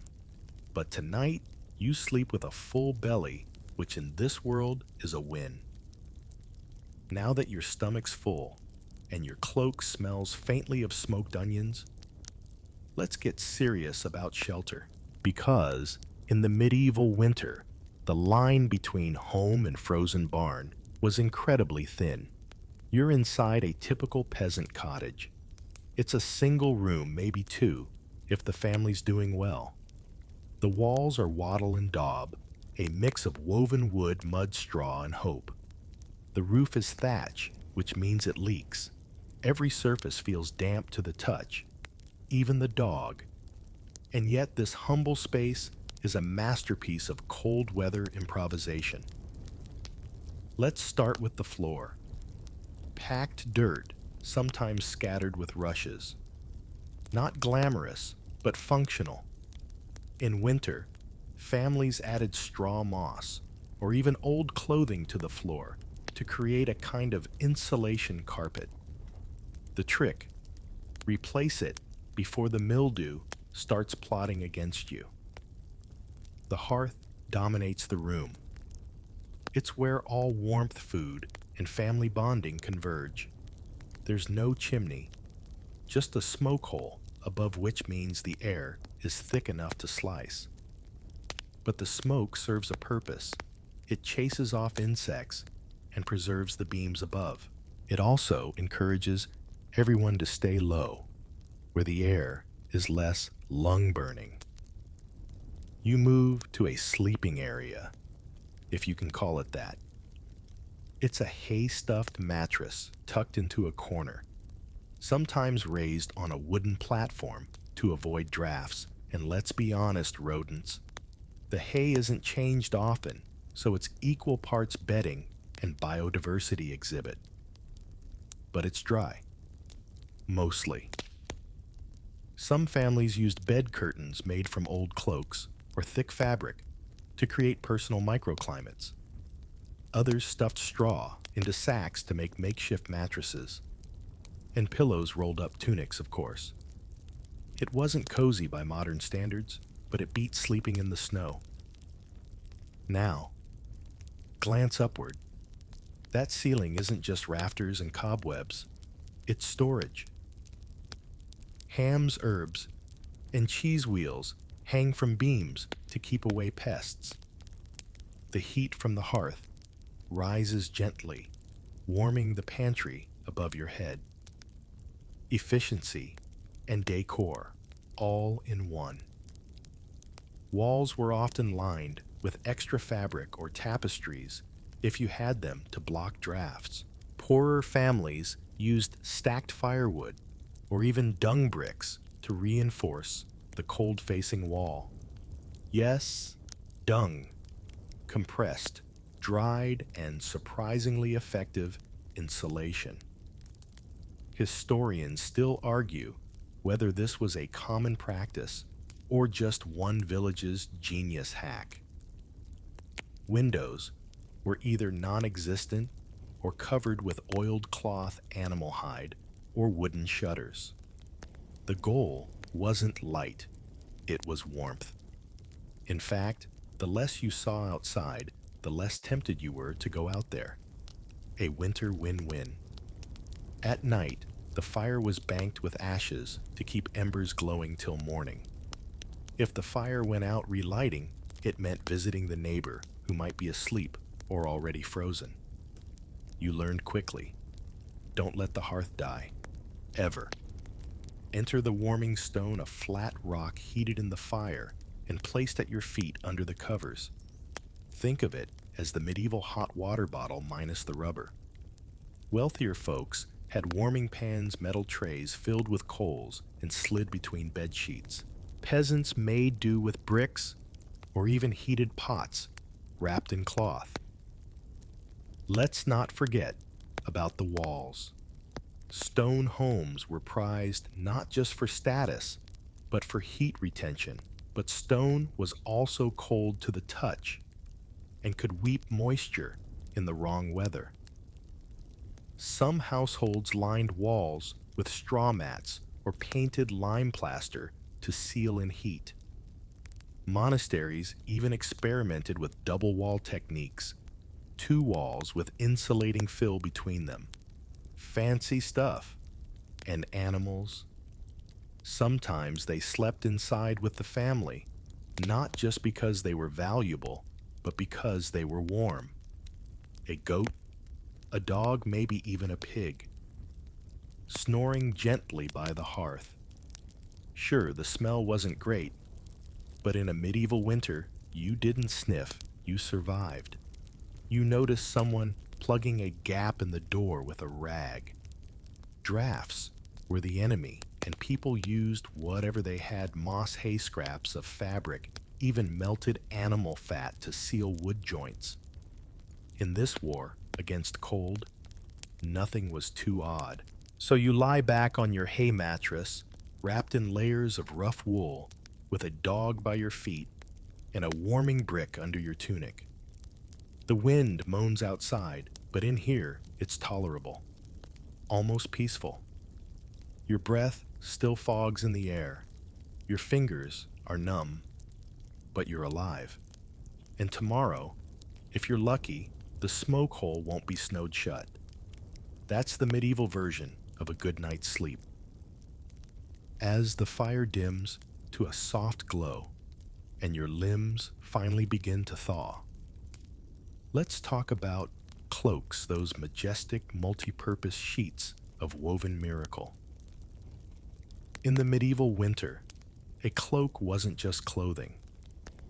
It was a tool, a shelter, a signal, and occasionally your entire personality. You roll over slightly, still wrapped in yours. It's thick woolen and weather-stained. Probably smells like damp sheep, but it's warm, heavy, and you're not sure where the blanket ends and your own sense of self begins. Cloaks were the Swiss Army knives of medieval life. They served as outerwear bedding travel tents, baby wraps, makeshift sacks, and sometimes even tablecloths. Everyone wore one, from the king to the lowliest turnip farmer. The difference: material and decoration. Yours is plain brown, unlined, and patched. A noble's might be dyed saffron yellow, trimmed with squirrel fur, and clasped with polished brass. The typical winter cloak reached mid-calf, or even to the ground, ensuring that wind didn't sneak up through your legs. It draped over the shoulders and fastened at the neck with a simple brooch or tie. Some had hoods. Others were just giant rectangles of cloth, artfully wrapped and dramatically flung over one shoulder, like you were posing for a very chilly tapestry. You see an older man nearby, stooping to gather firewood, with his cloak pinned back. The wool hangs like armor, absorbing flakes of snow. He shifts, and the wind catches the edge. Instant medieval superhero. Not all heroes wear capes, but let's be real, most of them did back then. Cloaks told stories. A finely embroidered hem could hint at regional origins. A green dyed one might imply some wealth, as good dye was expensive. Even the shape mattered. Semicircular, full circle, or straight cut styles all had different uses. A full circle cloak. More fabric, better warmth, but also heavier. A straight cut, cheaper, quicker to make, but draft prone. At night, you didn't take it off. You wrapped yourself in it, curled up on straw, or near the hearth, using one end to cover your face like a snoozing monk. Some families had a single, shared cloak passed down like a family heirloom, only less shiny and more moth-bitten. Wealthier folks could afford linings, fur sheepskin, or even down feathers sewn between layers. These cloaks were luxurious, warm, and impossible to keep clean, but they made a statement. I'm not dying of frostbite today, thank you. In cities, cloaks were often cut shorter for mobility. A merchant dashing between stalls didn't want to trip over wool. But out here, in rural life, longer was better.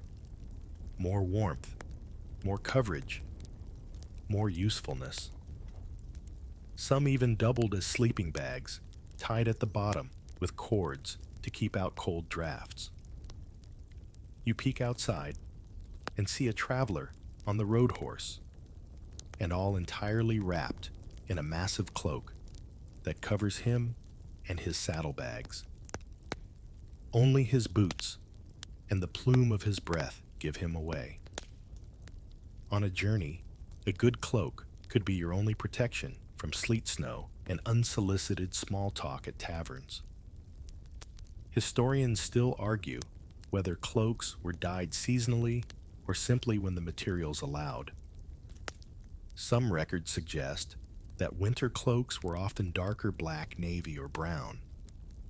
not just because of dye availability, but because darker hues masked wear and tear and possibly absorbed more sunlight. There were even superstitions tied to cloaks. Some believed a cloak worn by a sick person could trap illness. Others saw them as symbols of humility or pilgrimage. Monks wore them plain and colorless, a kind of visual vow of poverty.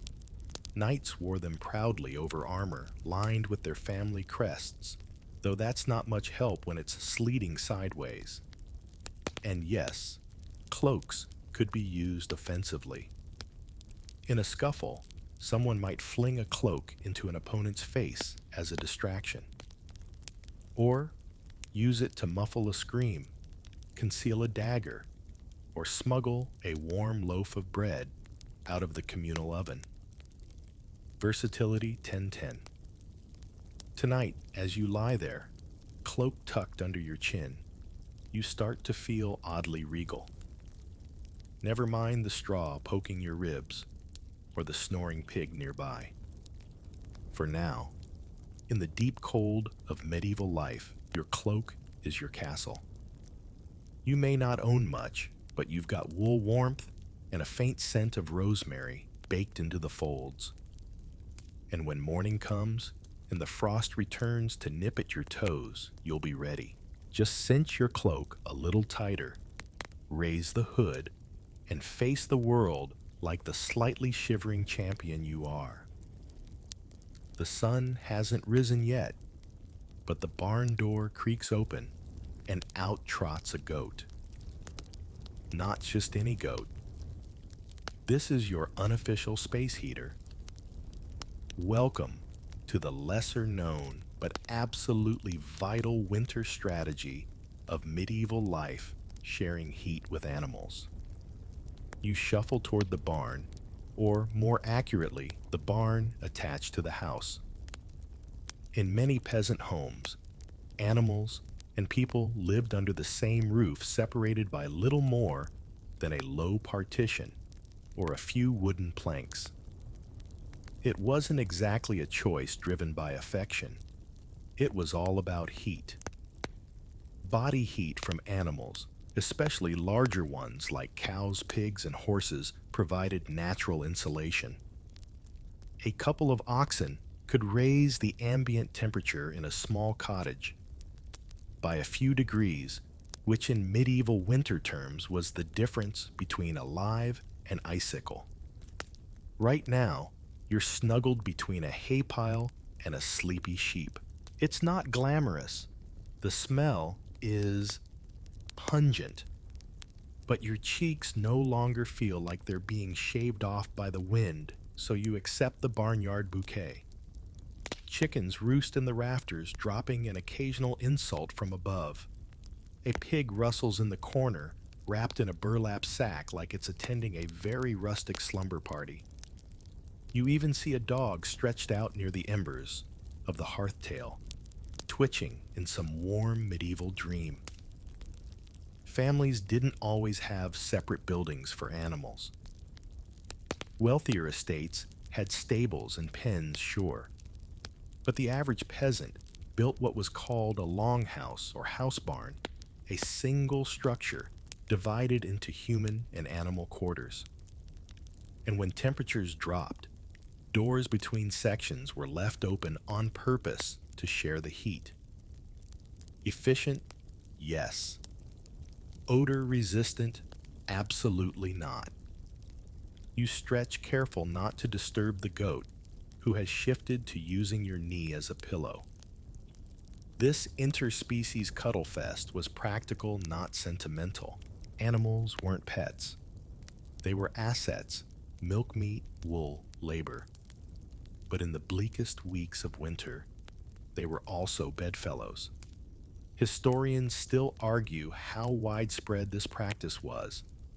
Some point to archaeological remains that show soot layers in barns suggesting fires were lit near livestock. Others highlight literature where animals and humans are described as hearth companions.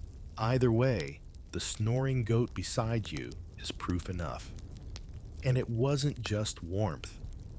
The presence of animals gave psychological comfort.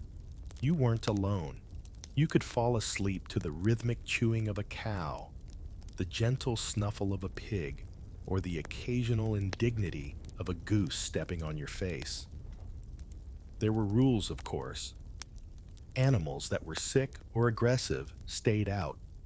Chickens, despite their body heat, were often too messy. But cats, always welcome. They kept rodents at bay and doubled as fuzzy, purring foot warmers. Triple win. In monasteries, things were more refined, sort of. Monks didn't cuddle pigs, but many had cloisters with animal enclosures nearby. They used stonework to trap solar heat during the day, and some even led animals through passageways to transfer warmth by proximity. A kind of slow-motion medieval HVAC system. And in castles, you might think the nobility were above barn sharing. Not quite.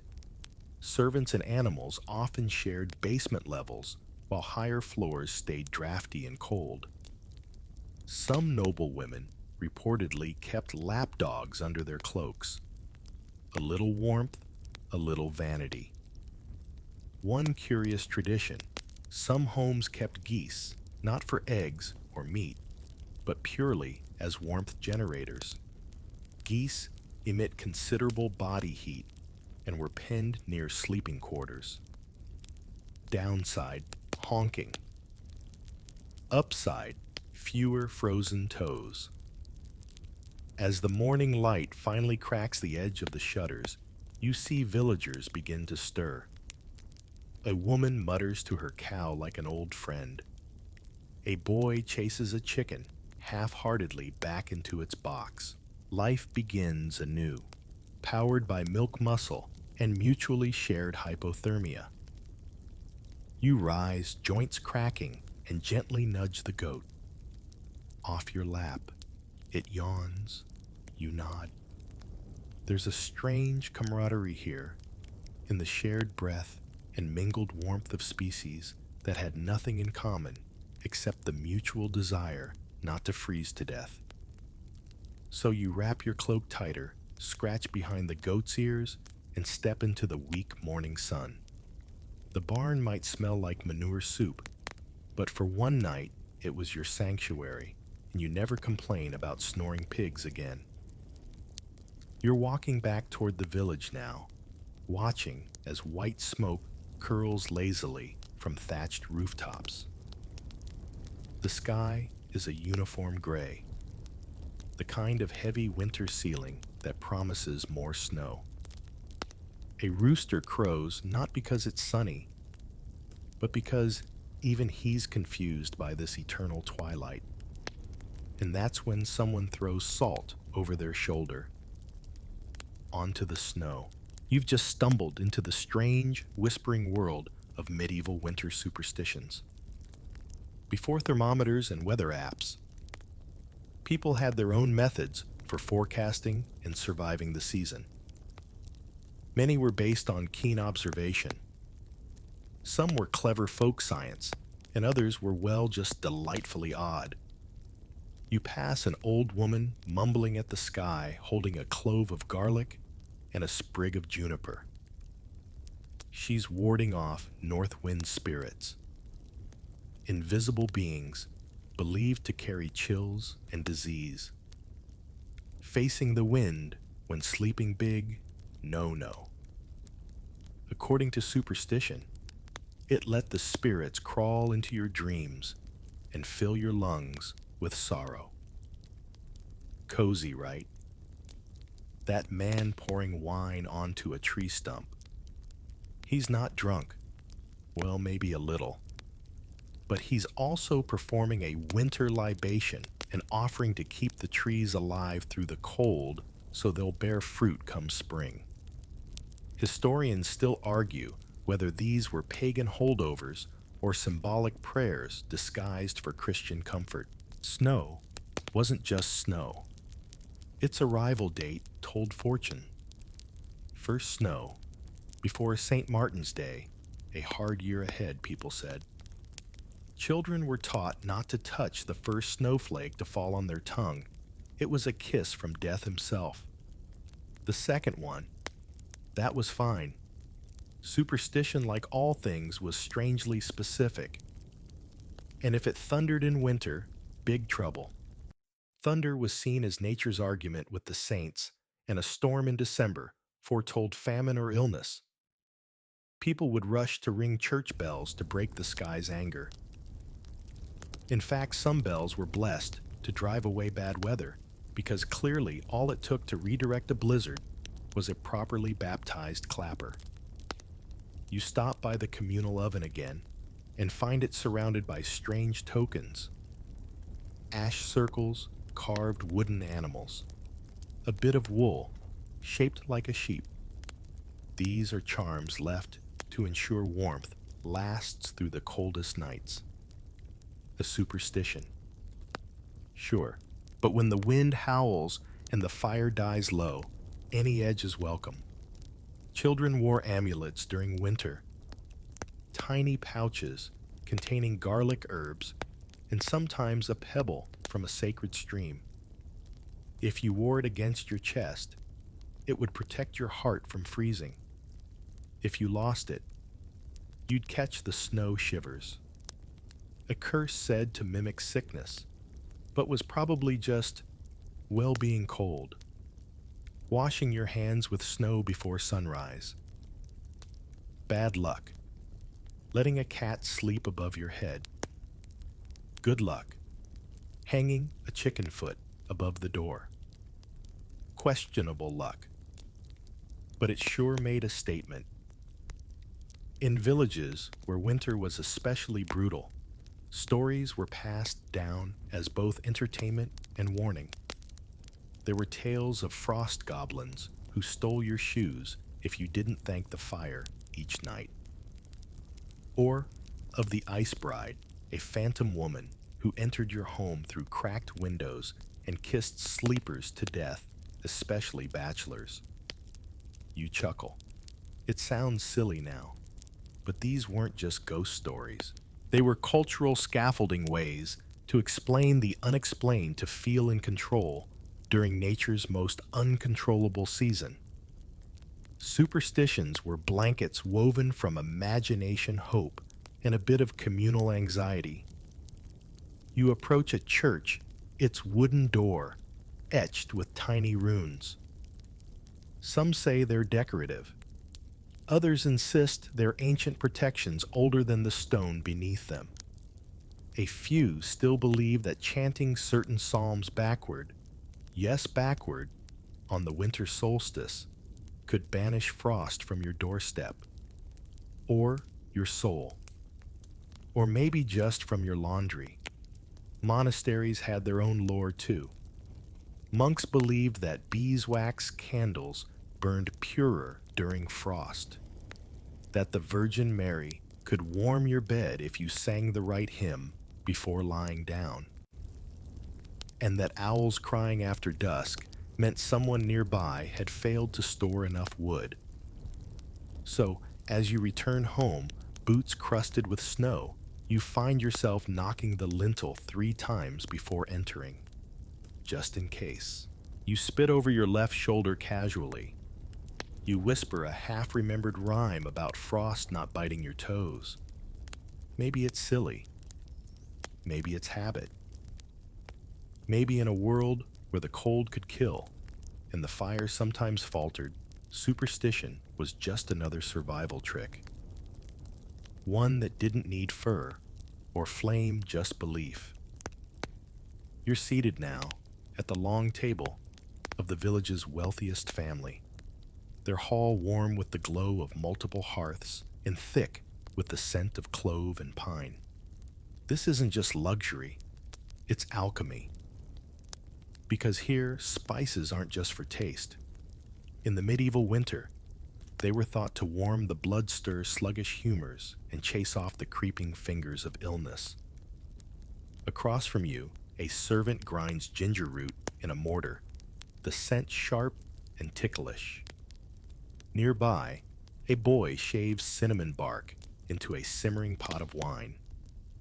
These spices are more than culinary flourish.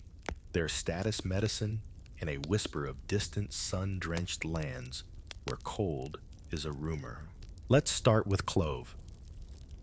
Imported from Indonesia, each little bud was worth its weight in silver. Used to flavor stews, sweeten broths, or even chewed raw for toothaches, cloves were considered a literal heat source for your organs. Rich folks might sprinkle them in bath water or stitch them into sachets for their boots. One noblewoman reportedly carried a pouch of cloves under her bodice to keep the chill from her heart. Flirty and functional. Then there's ginger, every medieval winter's MVP.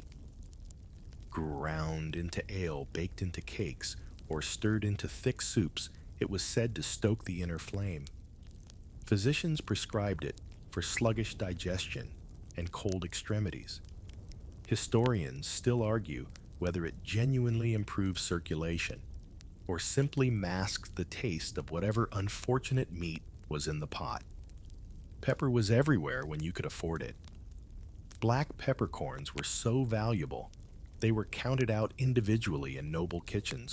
Used liberally, they gave an illusion of heat and also helped preserve food.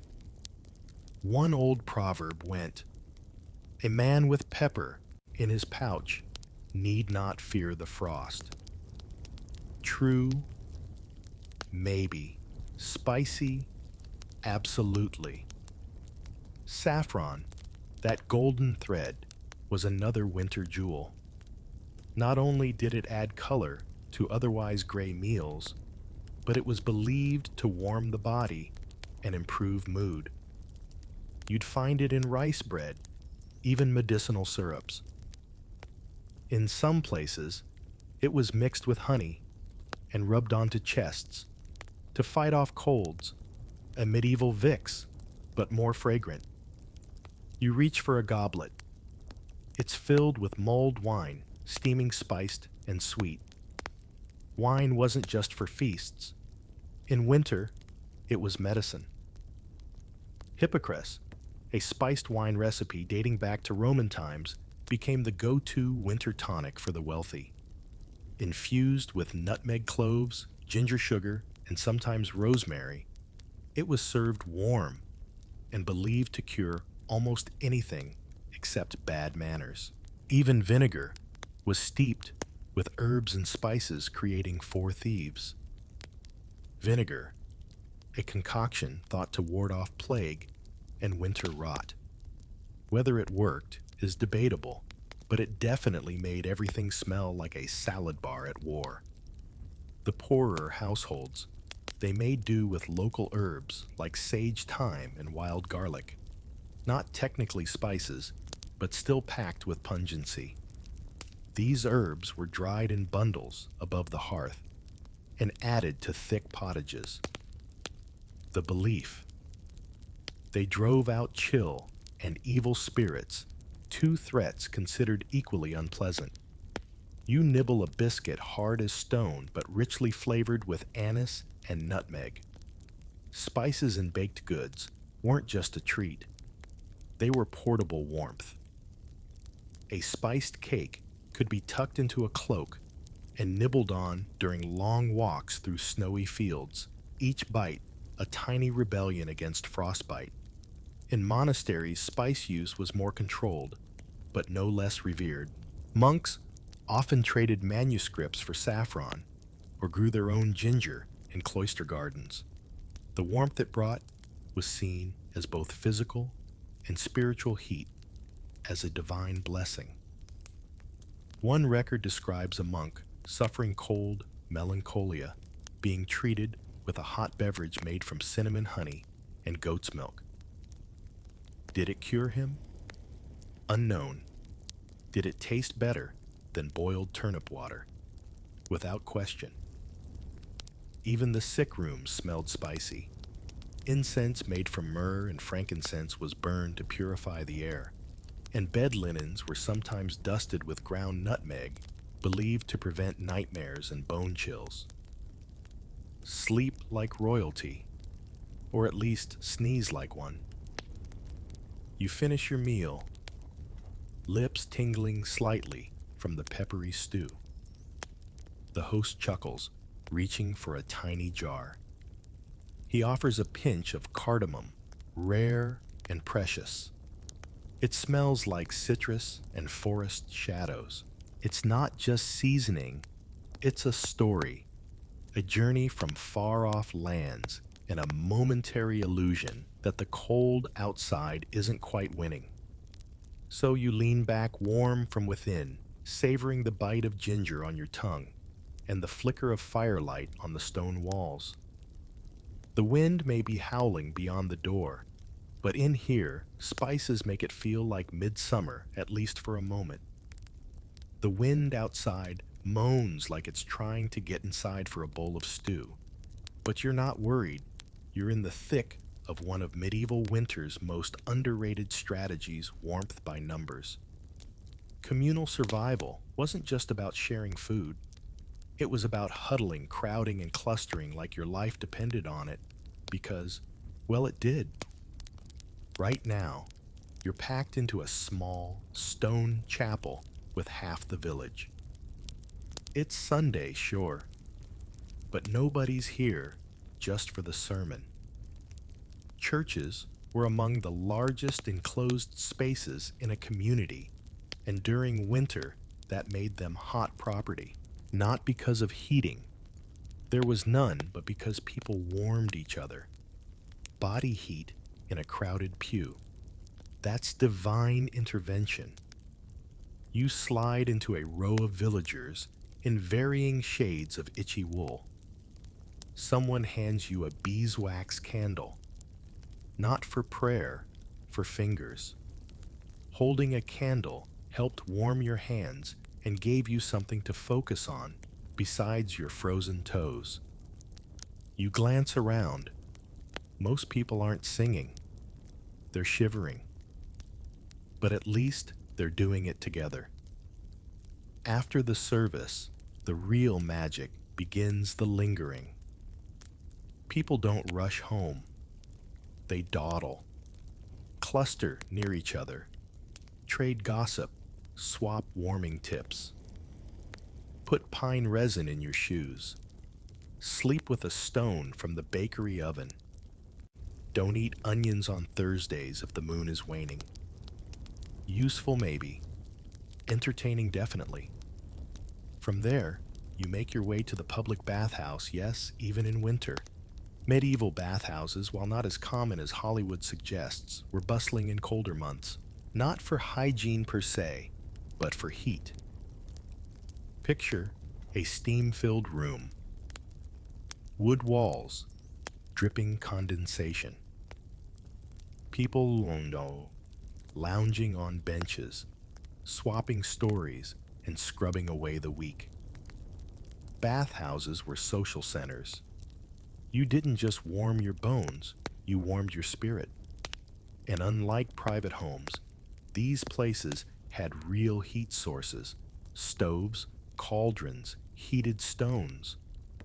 Some even had underfloor heating, a marvel of Roman engineering still echoed in later medieval design. Not everyone could afford bathhouse entry, of course, but there were workarounds. Some villagers crowded into bakeries after hours, enjoying the residual oven heat. Others held winter hearth feasts, inviting neighbors to sit close to a single roaring fire while they told tales and shared dried apples. Back at your host's home, evening is falling, and a circle has formed around the hearth. Seating optional. The floor is packed. Children curl near parents. An old man leans against a dog. You feel someone's elbow in your ribs, someone else's hair in your face. But you're warm, or warm adjacent. This is the medieval idea of home insulation. Fill the air with laughter elbows and occasional sneezes. The more people in the room, the less the fire has to work. And because everyone smells roughly the same smoke onion's wool, It's oddly comforting. A woman offers you a cup of something vaguely sweet, mead maybe, or watered down ale with spices. Either way, it warms your throat. The man beside you launches into a story about the year the snow reached the eaves and a goat disappeared for 6 days, only to emerge from the attic with a smug expression. Everyone laughs. Historians still argue how much of medieval winter life was truly communal versus just cramped necessity. But the evidence leans toward a simple truth: warmth was more than physical. It was shared. There were rules, of course. Elbows off the dog. No hogging the fire.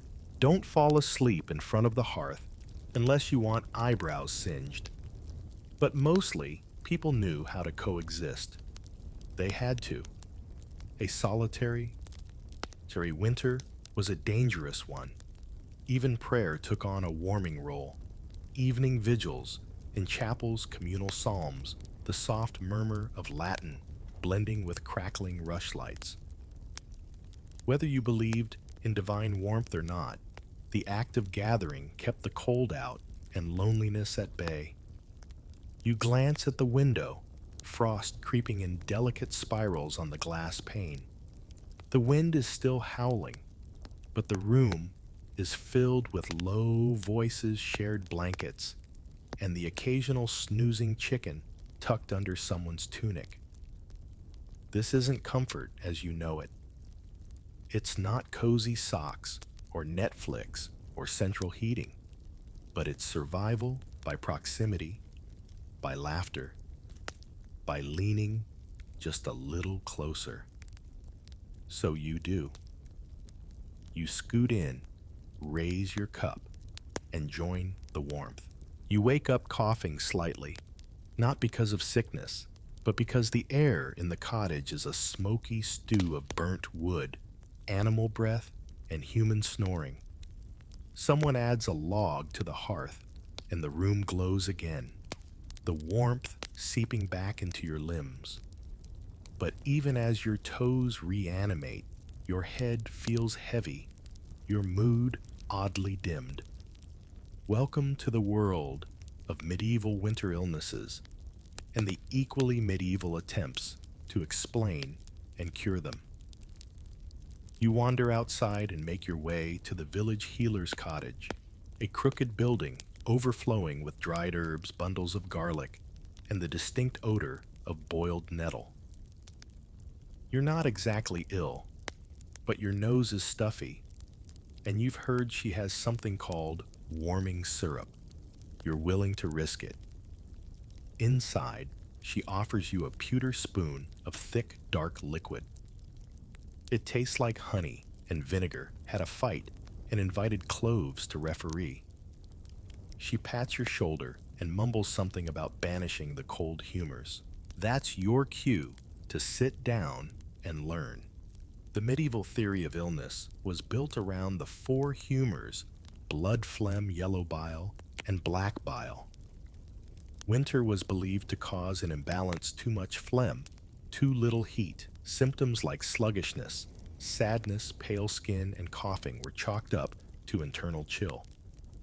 Treatments: spices, warm broths, hot compresses, and lots of blankets.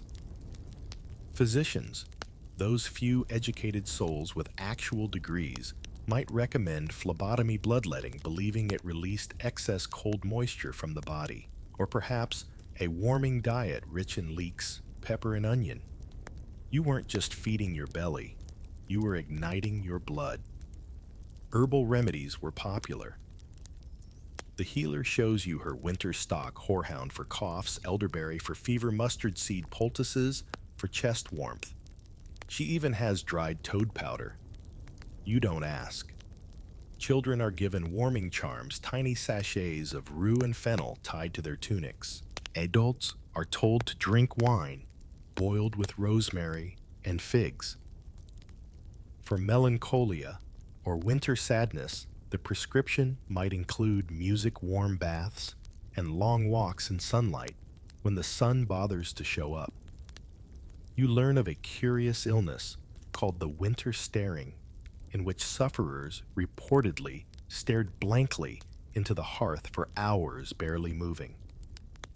The cure: laughter and hot turnip stew. Historians still argue whether this was an early description of seasonal affective disorder or just a medieval way to say, this guy's done with January. Colds were known, but not as we define them. Sneezing was seen as a warning sign of worse things, plague, influenza, or spiritual weakness. If someone sneezed too often, they might be made to sleep with a clove of garlic under the tongue, or have their forehead brushed with goose fat infused with sage. For fever, wrap the patient in warm cloth soaked in wine. For chills, sit near a fire and breathe in the smoke of burned rosemary. For frostbite, rub the skin with snow, then lamb grease. Effective sometimes. Comforting. Debatable. Wealthier folks summoned physicians who might examine your urine in a glass vial, hold it to the light, and proclaim your soul too damp. The remedy: a Turkish bath, followed by poetry and spiced custard. Honestly, not the worst prescription. And let's not forget religious cures. Prayers to Saint Sebastian, patron of plague protection. Pilgrimages to holy wells. Relics placed under pillows. In winter, when natural remedies faltered, divine intervention was a popular fallback. The healer gives you a final tip. Sleep with a copper coin in each sock, draws the frost from your blood. You nod solemnly. Later you'll forget which foot had the penny and which had the piggy bank sensation, but you'll appreciate the effort. You leave her cottage with a handful of herbs, a throat tingling from spiced syrup, and a vague sense that your humors have been slightly less sulky. Outside, the air is crisp and sharp. You breathe it in and think even if the theories were odd, there was care in every concoction. A belief that warmth could be coaxed, summoned, and swallowed. That winter could be fought with pepper laughter and a dash of toad powder. And that sometimes the best medicine was simply sitting closer to the fire and letting someone say, "You'll be fine, dear." You're back on the move, bundled tighter than a cabbage roll, crunching across the frosted path toward the abbey on the hill. The bell tolls gently above, calling monks to prayer. But you're not here for the liturgy. You're here to discover how monasteries survived winter without losing their fingers, faith, or tempers. The stone walls of the abbey rise like a cold promise. From a distance, they seem uninviting, but up close you notice the details: thick walls, few windows, high ceilings, all elements designed with winter in mind. These aren't just pious men with good Latin, they're insulation experts. You pass through the arched doorway and step into blessed warmth. It's not cozy, but it's distinctly less frosty. How ingenious architecture, and an understanding of passive heating long before it was trendy. Monasteries often built around a cloister, a central courtyard protected from wind where the sun could collect. Stone corridors radiated from this heart-absorbing heat during the day and slowly releasing it by night. Some abbeys even employed hypocaust systems, a Roman leftover where heated air was funneled beneath stone floors. Wealthy monasteries had warming rooms or calefactories where monks could gather briefly between chores. These weren't lounge areas. You got 15 minutes tops, enough to rotate your toes near a brazier and pretend your knuckles hadn't frozen off. You're ushered into the scriptorium, the manuscript copying room. It's one of the coldest places. Ironically, despite the monks' attempts to warm it. The ink freezes if left uncovered, and the scribes wear fingerless mitts to keep working. Their cloaks double as blankets, and some use warming stones wrapped in cloth to keep hands nimble. The monk beside you gestures toward a wall, double-layered stone packed with straw insulation. It's an early form of sandwich walling effective at keeping out the cold. They also line windows with horn or oiled parchment to reduce drafts while letting in light. It's not glass, but it beats a hole in the wall. He points to the dormitory. No fireplaces there too risky. Instead, monks sleep in rows under thick woolen blankets. They don't undress, just loosen belts and remove sandals. Silence is enforced, even if your teeth are chattering Morse code. For night vigils, monks wake in the pre-dawn dark and walk barefoot across icy floors to the chapel. Why barefoot humility? Or possibly just a lack of slippers. Some slip hot pebbles into their sleeves to warm their wrists. Others mutter prayers against chilblains and try not to think about frost on their psalters. In the kitchens, monks embrace the season. Root vegetables, smoked fish, dried beans. Winter menus were humble but hearty.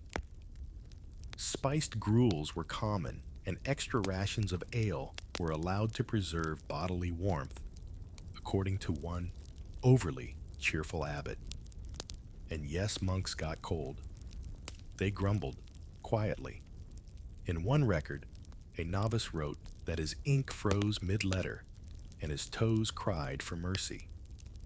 Another monk described winter as God's white silence broken only by coughs. To cope, they followed routines. Work, prayer, warmth, repeat. Fires were lit with care, often limited to shared spaces to conserve wood. Waste not, want not. Even candle wax was recycled, scraped from holders, and remelted for the next vigil.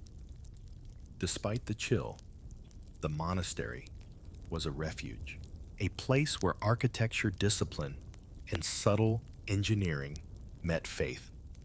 You're led to the infirmary, quiet, warmer than most. It has thicker walls and a central hearth. Here, old monks rest under layers of blankets, sipping herbal infusions and murmuring half-remembered verses. The infirmarian, a broad-shouldered monk with the patience of 3 saints, shows you the heating stones, flat rocks roasted by the fire, then wrapped in wool and slipped between bedsheets. Historians still argue whether these stones were shared communally or jealously guarded like medieval hot potatoes. As you leave, a novice nods at you, his breath puffing like steam. Keep warm, he says, and offers a small charm, a bundle of sage wrapped in twine. Not from the rule, but from my mother, he adds, grinning.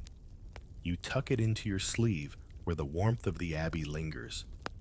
The snow outside hasn't melted, but somehow the cold feels less personal, less threatening, because up here on the hill, winter is endured not with fear, but with stone structure and silent endurance. You descend from the monastery just as the sun makes a half-hearted attempt to rise, casting pale light across the village, like someone forgot to turn on the brightness.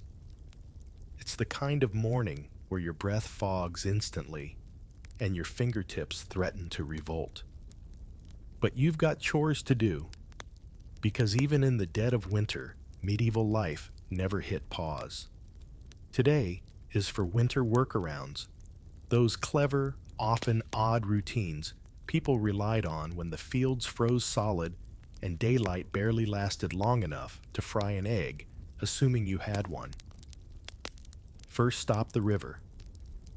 A group of villagers gathers near a crackling fire, using long iron hooks to chip through the ice.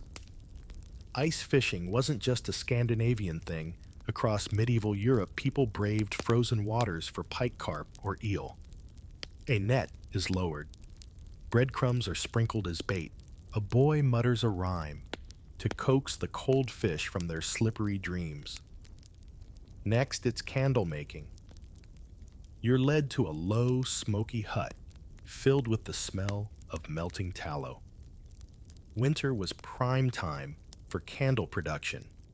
Less daylight meant more need for light. Tallow made from rendered animal fat is poured over wicks again and again until thick, waxy cylinders form. It's repetitive, smelly work. But when sunset happens before dinner, a few candles can mean the difference between surviving and stubbing your toe into oblivion. Inside another cottage, someone's twisting coarse fibers into rope. Others card wool mend cloaks and carve wooden spoons. Indoor chores take center stage in winter. The spinning wheel whirs, needles clack. Even children get in on the action, stuffing straw mattresses or twisting rushes for rushlights. In the corner, a woman tends to a little indoor herb garden, a few pots by the window lined with moss and warmed by the hearth. Thyme sage may be a struggling mint, not enough to season a feast, but just enough to remind her that not everything is frozen. You pass a man repairing a tool, sharpening a scythe not needed until spring. This is the season of preparation. Tools are mended carts, reinforced hinges oiled, everything made ready for the thaw. Because when the snow melts, the world explodes into labor, and you can't afford a broken hoe then. Then there's food prep, not meals but preservation.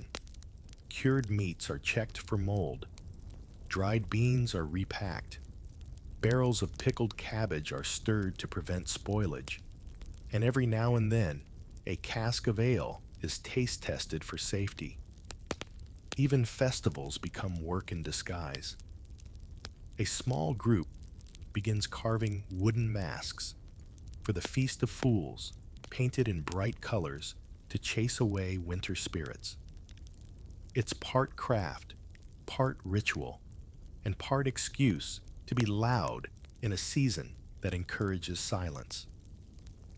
Not all work is inside. Firewood still needs chopping. Paths need clearing. Roofs need poking to dislodge heavy snow before collapse. One lad throws snowballs at the thatch until the old man yells at him. It's effective, if not efficient. Some families send someone to the woods to check snares. Winter hunting is tricky, but doable. Rabbits, squirrels, birds caught in nets, all supplemental protein for a season that thins pantry shelves. And then there's storytelling. It's not technically a chore, but it might be the most important winter job. At night, after the work is done, people gather around the hearth and trade tales. Some are warnings don't go into the woods on a snow moon. Some are histories, how Uncle Adric once outran a wolf wearing only one boot. And some are fantasies born from cold dreams and flickering flames. Historians still argue how much work was actually accomplished in medieval winters. Some claim people fell into near hibernation. Others argue that cold didn't mean laziness, just slower pacing and strategic labor. What's clear? The season wasn't idle. It was adapted. You help carry a bucket of kindling inside. Your hands sting, but the room glows warmly. The dog barks lazily at the door, tail thumping. The elder beside you mutters, "Better cold than rain." You nod, unsure if it's a proverb or just personal preference. Either way, winter work isn't glamorous. It's patching things that shouldn't break, crafting things no one notices, and preparing for a season that still feels months away. But it's also the rhythm of survival, the daily unglamorous hum of hands and heat and humble progress. The air is thick with anticipation now, not because something dramatic is happening. This isn't that kind of village, but because tonight is caroling night. Or more accurately, the medieval version of it, a mixture of singing mild chaos, warmth seeking, and just enough superstition to make it feel sacred. You're handed a candle, stubby tallow, slightly bent, a chorus of children, teenagers, and that one elderly man who insists on hitting every harmony gathers near the chapel steps. The leader, holding a stick like a shepherd's crook, gives a nod, and with that, the procession begins. This isn't just a quaint tradition. In medieval winters, singing in groups, especially door to door, was as much about heat as it was about holiday cheer. Walking briskly kept the blood flowing. Huddling in packs kept noses from freezing.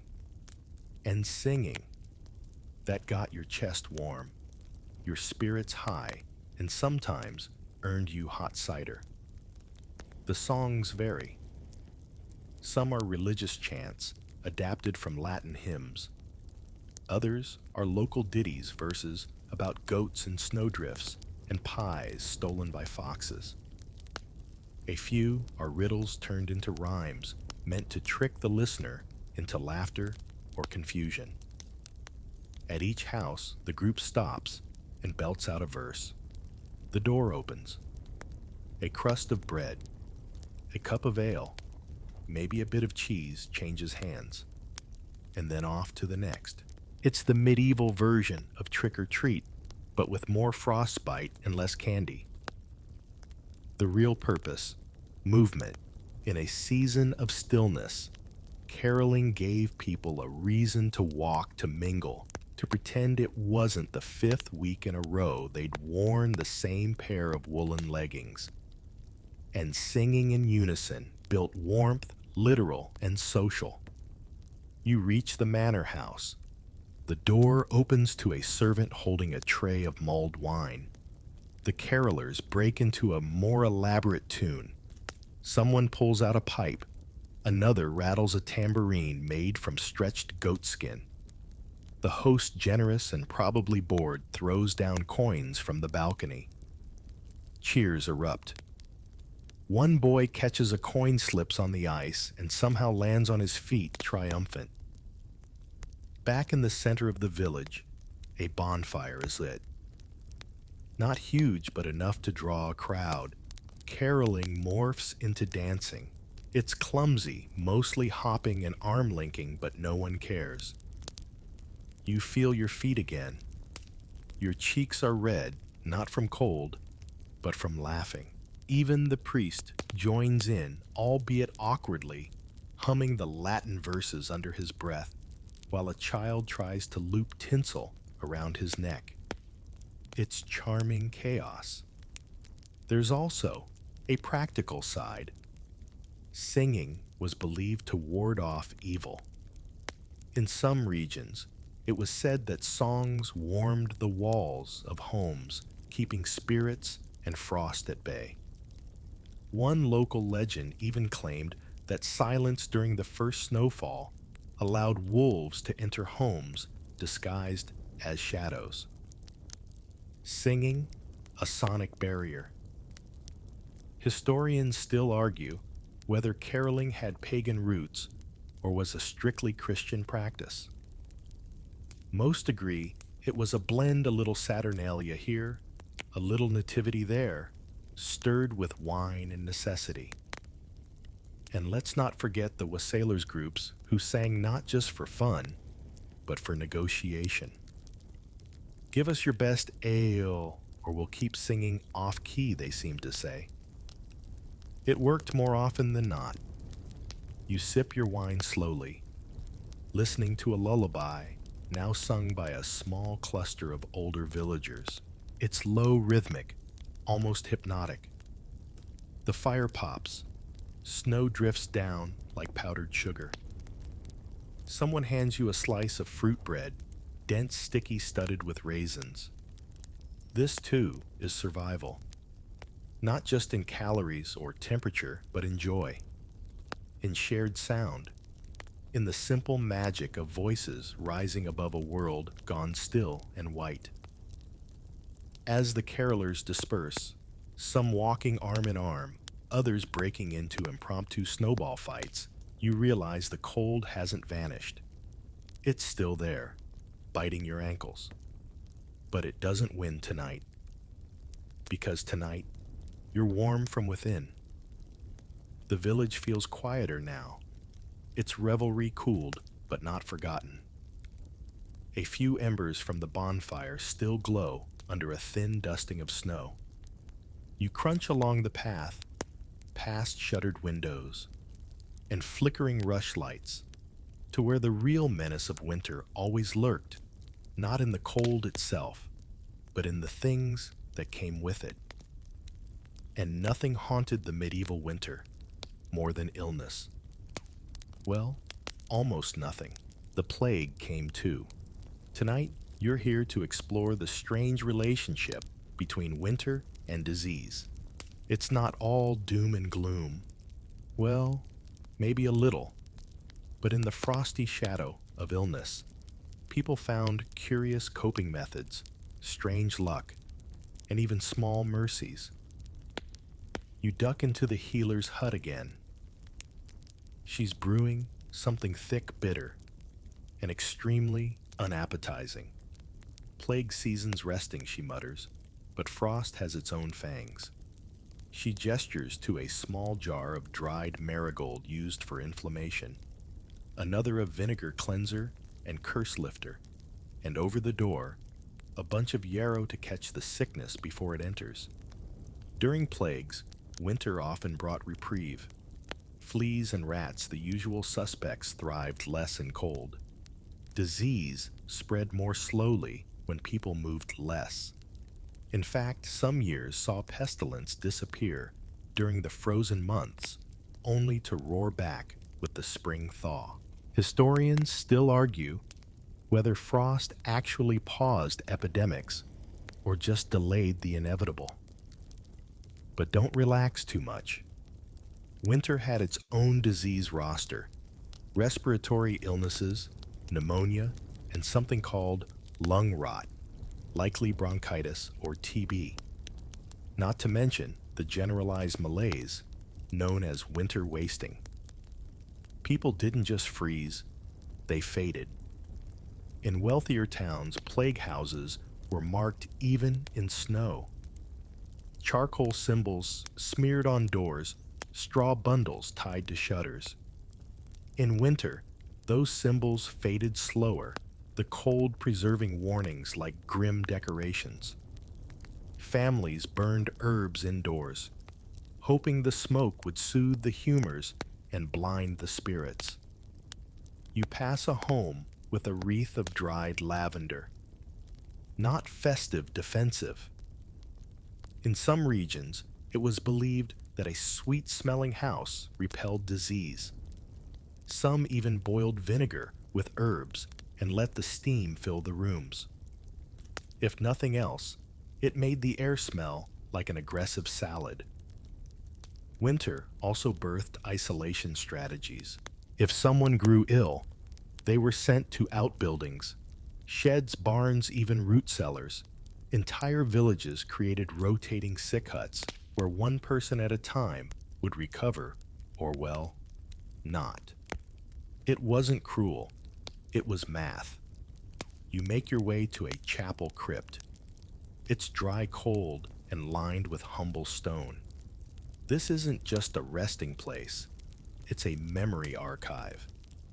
Names carved in Latin initials, scratched into the stone. Some died in summer's fevers, others in winter's grasp. But one pattern repeats: plague years often show fewer winter deaths. Less contact meant less contagion. Still the fear lingered. Every sneeze, every wheeze, it might be nothing. Or it might be everything. One popular rhyme predating the well-known ring-a-ring-a-roses went red nose. Cold toes cover your bed. The sickness rides frost and dances o'erhead. Fires became more than warmth. They were protective charms. Families burned blessed wood or sprinkled salt into the flames to purify the home. Sometimes, bread was baked with a coin. Inside, whoever found it had to guard the hearth against illness for the weak. Doctors rare. Traveling physicians sometimes appeared beak-masked and cloaked even in frost. Their outfits stuffed with herbs and lined in wax offered little comfort, but the mystery of them scared people into compliance. If the crow walks your lane, hold your breath, they whispered. Yet oddly, there were blessings. Cold slowed decay. Corpses froze, preserving dignity for longer burials. Water stayed clean longer. Food spoiled less. And in the hush of snow, communities could pause, breathe, heal, or at least endure. One monk wrote of a winter where not a soul died, calling it a divine frost. Another described an outbreak that vanished overnight during a snowstorm. As if the Lord threw a blanket over sin, he mused, "Tonight you return to your own borrowed bed. The straw is dry. The dog sighs beside you. And though the wind hisses through the shutters, there's a strange peace. Not safety, not certainty, but a kind of stillness where even plague takes a breath." Outside, the frost spreads over rooftops like lace. Inside, you wrap your cloak tighter and whisper thanks not for the cold, but for the strange way it pressed pause on death, if only for a while. The final hours of night stretch long and still. The village lies hushed beneath its icy quilt, every roof rimmed with frost, every path softened by snow. You awaken slowly, not from fear or noise, but because the fire's glow has dimmed to its last sleepy embers. There's something timeless in this quiet, like the world is holding its breath. But you're not alone. You're part of a rhythm older than the church bells, older than written prayer, a winter sleep cycle shaped by darkness and endurance. In the Middle Ages, people didn't always sleep the way we do now. Especially in winter, the long nights led to what scholars call segmented sleep. Two distinct periods separated by an hour or two of gentle wakefulness. And here you are in that in-between. You stretch beneath your cloak, now warm from your own body heat, and glance around. The others stir lightly. One rolls over, another mumbles in their sleep. The dog twitches. This waking isn't disruptive. It's natural, expected. A time for reflection, quiet chores, or whispering dreams aloud. You rise quietly and make your way to the hearth. The coals still glow. You add a log, stirring the embers like coaxing an old friend. It's silent, but not empty. You sip a little leftover ale cold, but comforting, and breathe the scent of wool and ash. This was often the time people prayed, meditated, even journaled, if they had parchment to spare. Some told stories, others crept to neighbors' homes for quiet conversation or secret trysts. You simply sit and watch the snow. Drift outside each flake, a floating thought. The second sleep comes easily. You crawl back beneath your cloak, this time curling in the opposite direction like a cinnamon bun in slow rotation. Sleep returns heavier, deeper.